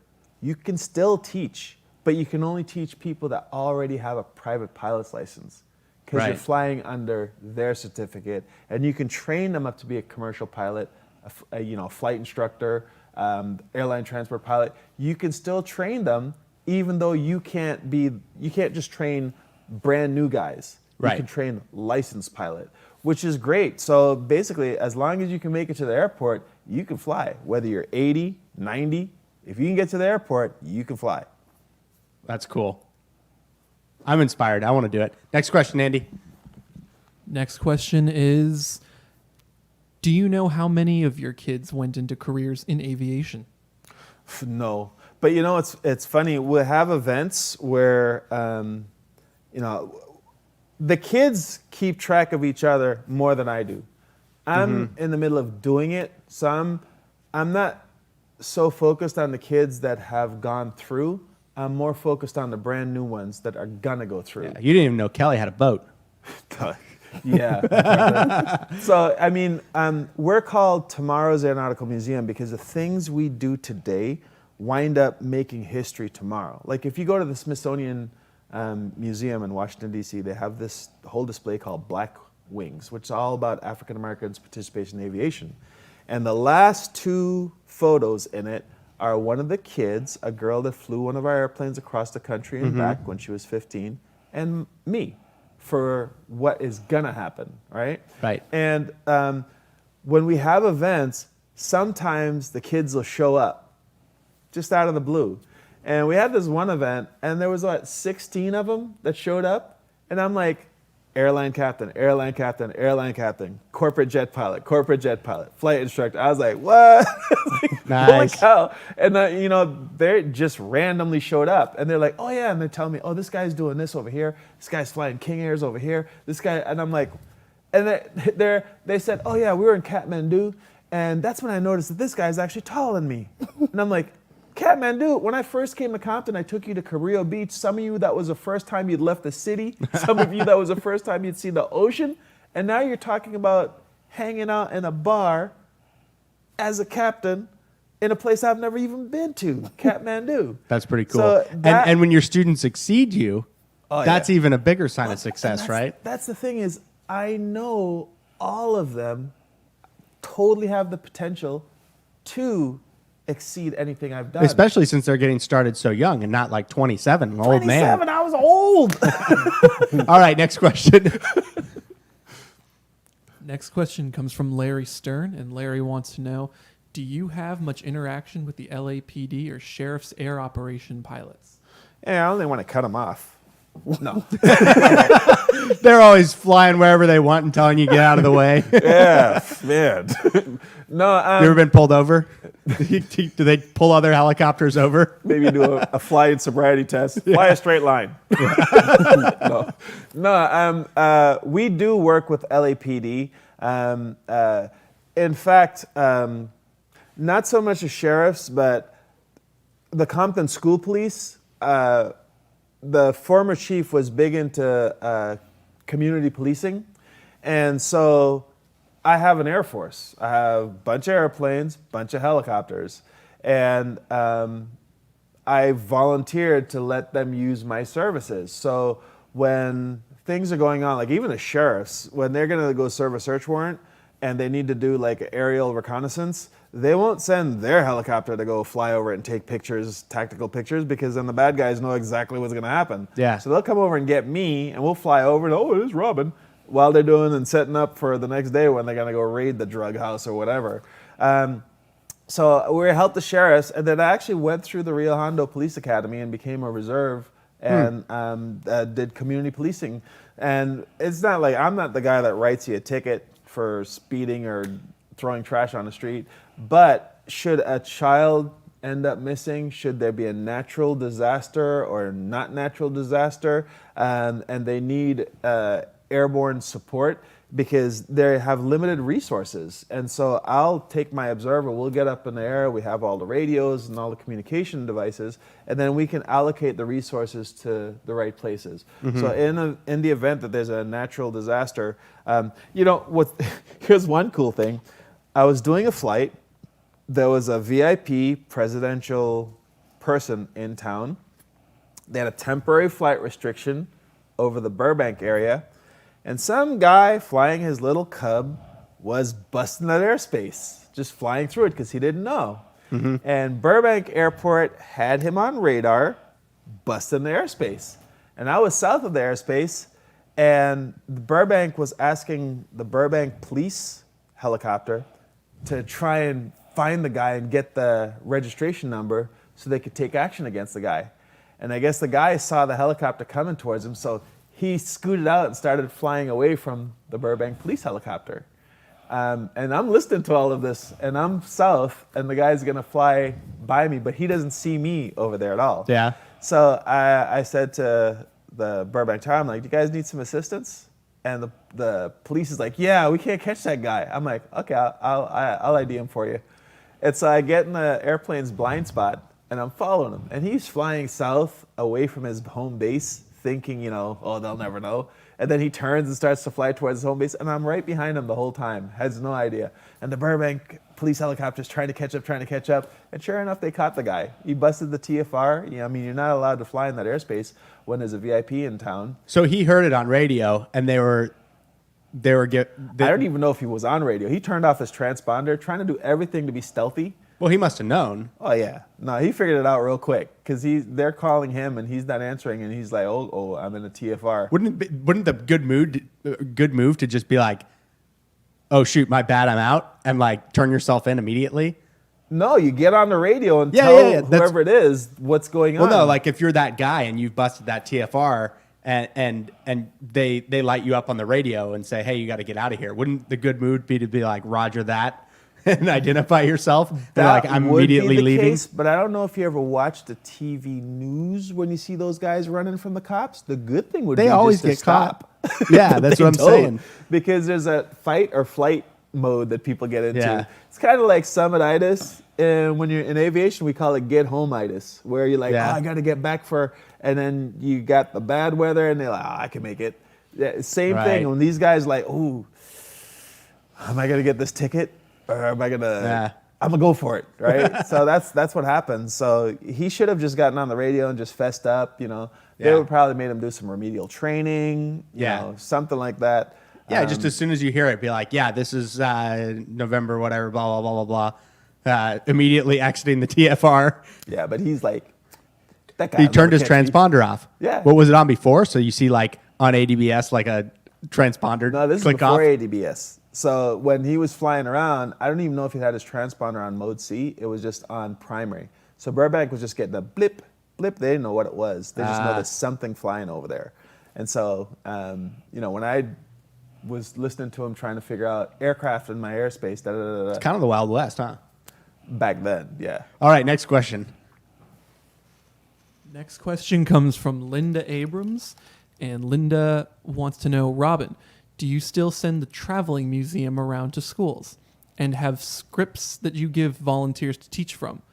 I think I taught at one of your all-day programs at a school in Westchester, maybe 8 to 10 years Linda ago. Abrams is quite the pilot. Oh, wow. I don't know if you've ever met her. Yeah. She's done quite a bit of flying. Fixed wing, right?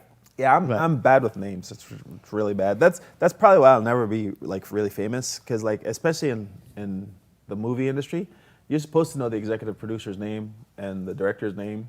You could ask one's MacArthur. your boss and one signs your check, right? So, Well, that's one of the first things MacArthur learned is anytime someone comes into the museum and you're like, Robin, how you doing? MacArthur says, hi, I'm MacArthur, and you are? And then when they say it, then I'm like, okay. good wingman. Good wingman right there. But yeah, we don't really do that so much anymore because a lot of our kids are now capable of doing the presentation themselves. So we send a lot of the kids out to talk to the new kids, and that's how they earn their museum dollars, but it's also how they give back because they realize what this program did for them, and so they're trying to get new kids to get into the program. And it's more of a connection, right? Yeah, peer-to-peer learning is so important and so effective. Yeah. All right, next question. Last question. Last question of the day comes from Captain Jim again, and Captain Jim wants to know, have you ever landed on a yacht while it's moving? Yes. Yes, I have. Yeah. Of course you have. Yeah, it's pretty cool. Yeah. Yeah. I mean, Did you do that Lonely Island video? I'm on a boat. No. That is a good yeah, helicopter shot on that one. I've done. I've landed on yachts. I've landed on trailers, trains. A train. Did you do that other James Bond movie? No. Oh, man. No, I've done some pretty cool things with helicopters. No James Bond movies, huh? No, not James Bond. I've done sort of James Bond videos. There's one on our promotional reel where I had to pin this guy against a cliff. And I'm like, I got these blade things, right? So I can't really pin the guy against the cliff. Mm-hmm. They're like, well, get as close as you can. I'm like, okay. So we get really close. But yeah, I mean, stunt flying and production work is really when I'm in my element because, I mean, you have all this stuff going on. You have a director trying to talk to you. You have air traffic control sometimes. You have other aircraft that you have to talk to. You have people that you're interacting with on the ground. You've got people inside the aircraft that are supposed to be interacting with either people on the ground or filming. And you've got all that stuff going on that you have to real time not only be in the moment and control all of that, in addition to flying the helicopter and making it get to its point, but you have to be ahead of the game.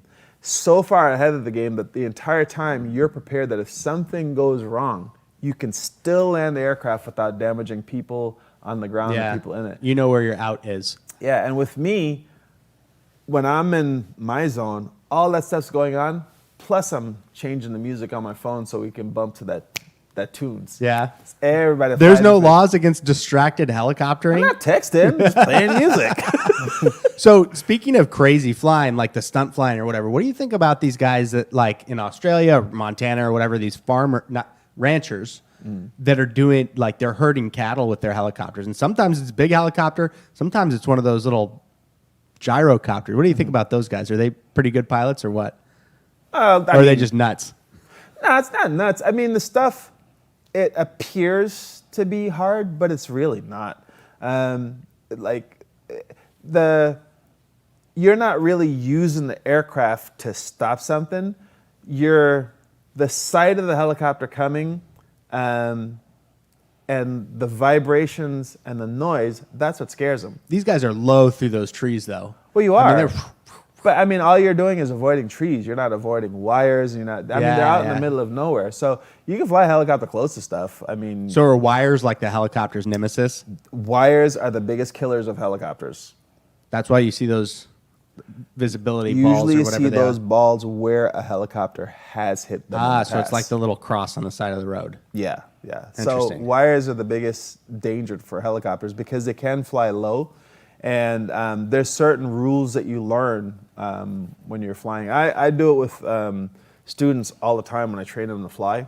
As I'll take them up and I'll say, okay, do you see the wires? And they'll say, yeah. And I'll say, okay.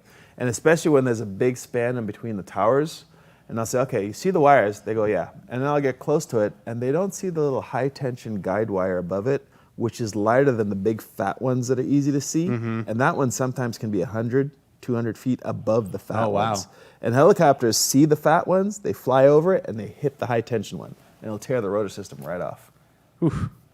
Yeah, so That's a nasty crash. Yeah, the rule with helicopters is when you're flying, don't try and find the wires, find the tower, fly over the tower, because the guide wires are at the top of the tower. Yeah, it's not taller than the tower, right? Right. All Unless right. you've got two sets. One's up here. So you just got to be vigilant and diligent and not hit stuff. Yeah, that's the key. Rule number one, don't hit stuff. When I was a sailing instructor, that was my only rule. So, no, there's two rules. One, don't hit stuff. Don't hit the ground. Stay in the water. Don't hit the shore. Don't hit the pier. Don't hit anything. Don't hit buoys. Don't hit other boats. And then the second rule was don't fall off the boat. Only important things on the sailboat. If you stay in the sailboat and you stay in the water, you're good to go. Yeah. Well, same thing in the helicopter. Don't Yeah, stay fall out in the helicopter. Stay in, unless you're jumping out, right? Oh, Like, yeah. like your boys. I mean, I'll show you some of the videos, but I have people that backflip off the helicopter into the ocean, parachuters that jump off the helicopter. Yeah. I mean, we do some pretty cool stuff. That's cool. I'm definitely going to look more into your company. I'm sure a lot of our viewers will too, because that's the cool stuff that they want to do, right? Well, and that's the thing is, our sightseeing flights are really popular because people come and they get to experience this without a question their banks. We have flights that are $129 a person.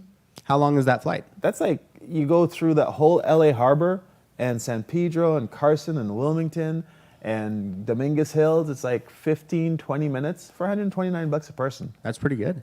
We have a whole dinner package where we'll send a luxury sedan to pick someone up, bring them to the airport, take pictures, put them in the helicopter, whole photo session, and they go flying. They get champagne, snacks.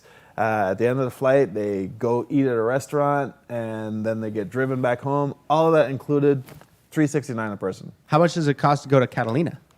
Well, we don't do it like the guys that run back and forth to Avalon. When we do it, it's more of a VIP treatment. Yeah. So if we're taking you to Catalina, it'll be, depending on where you're going, like $500, maybe $700 for up to 3 people. So it's a little bit more than the guys that run back and forth. So $700, I can get 3 people to Catalina? Mm-hmm. Can you just drop me off at any point I want on the island? Depends. Are there people there that are going to tell on me? No.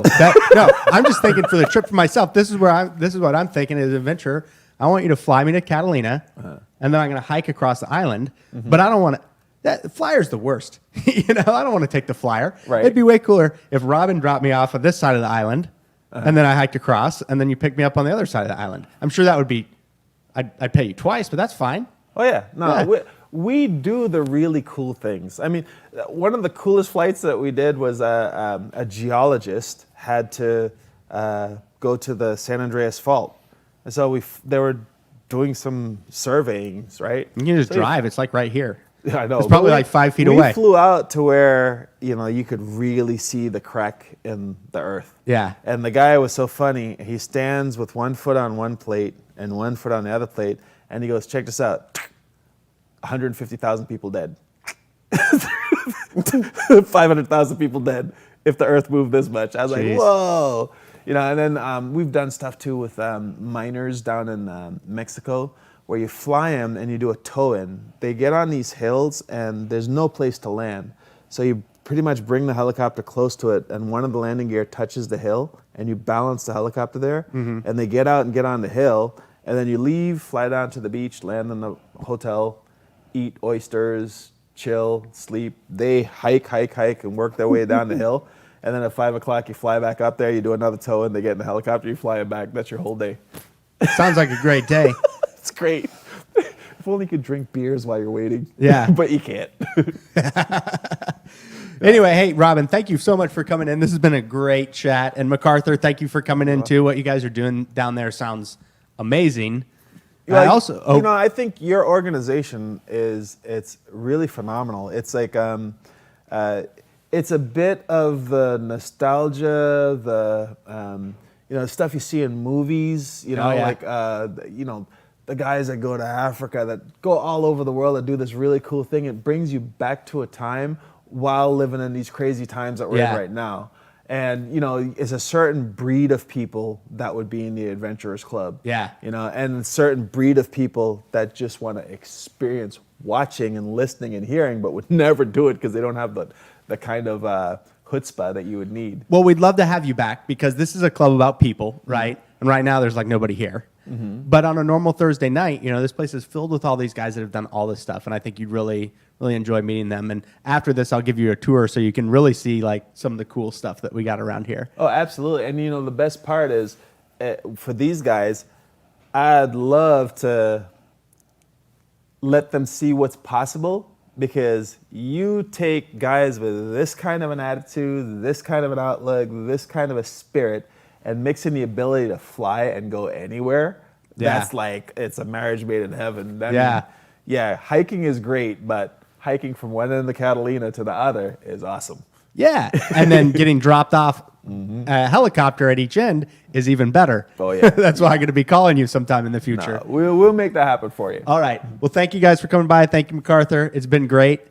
For all of you out there, this concludes our aviation month. It's been great.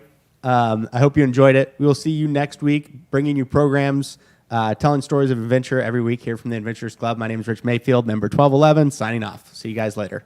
Later, Tater. Yeah.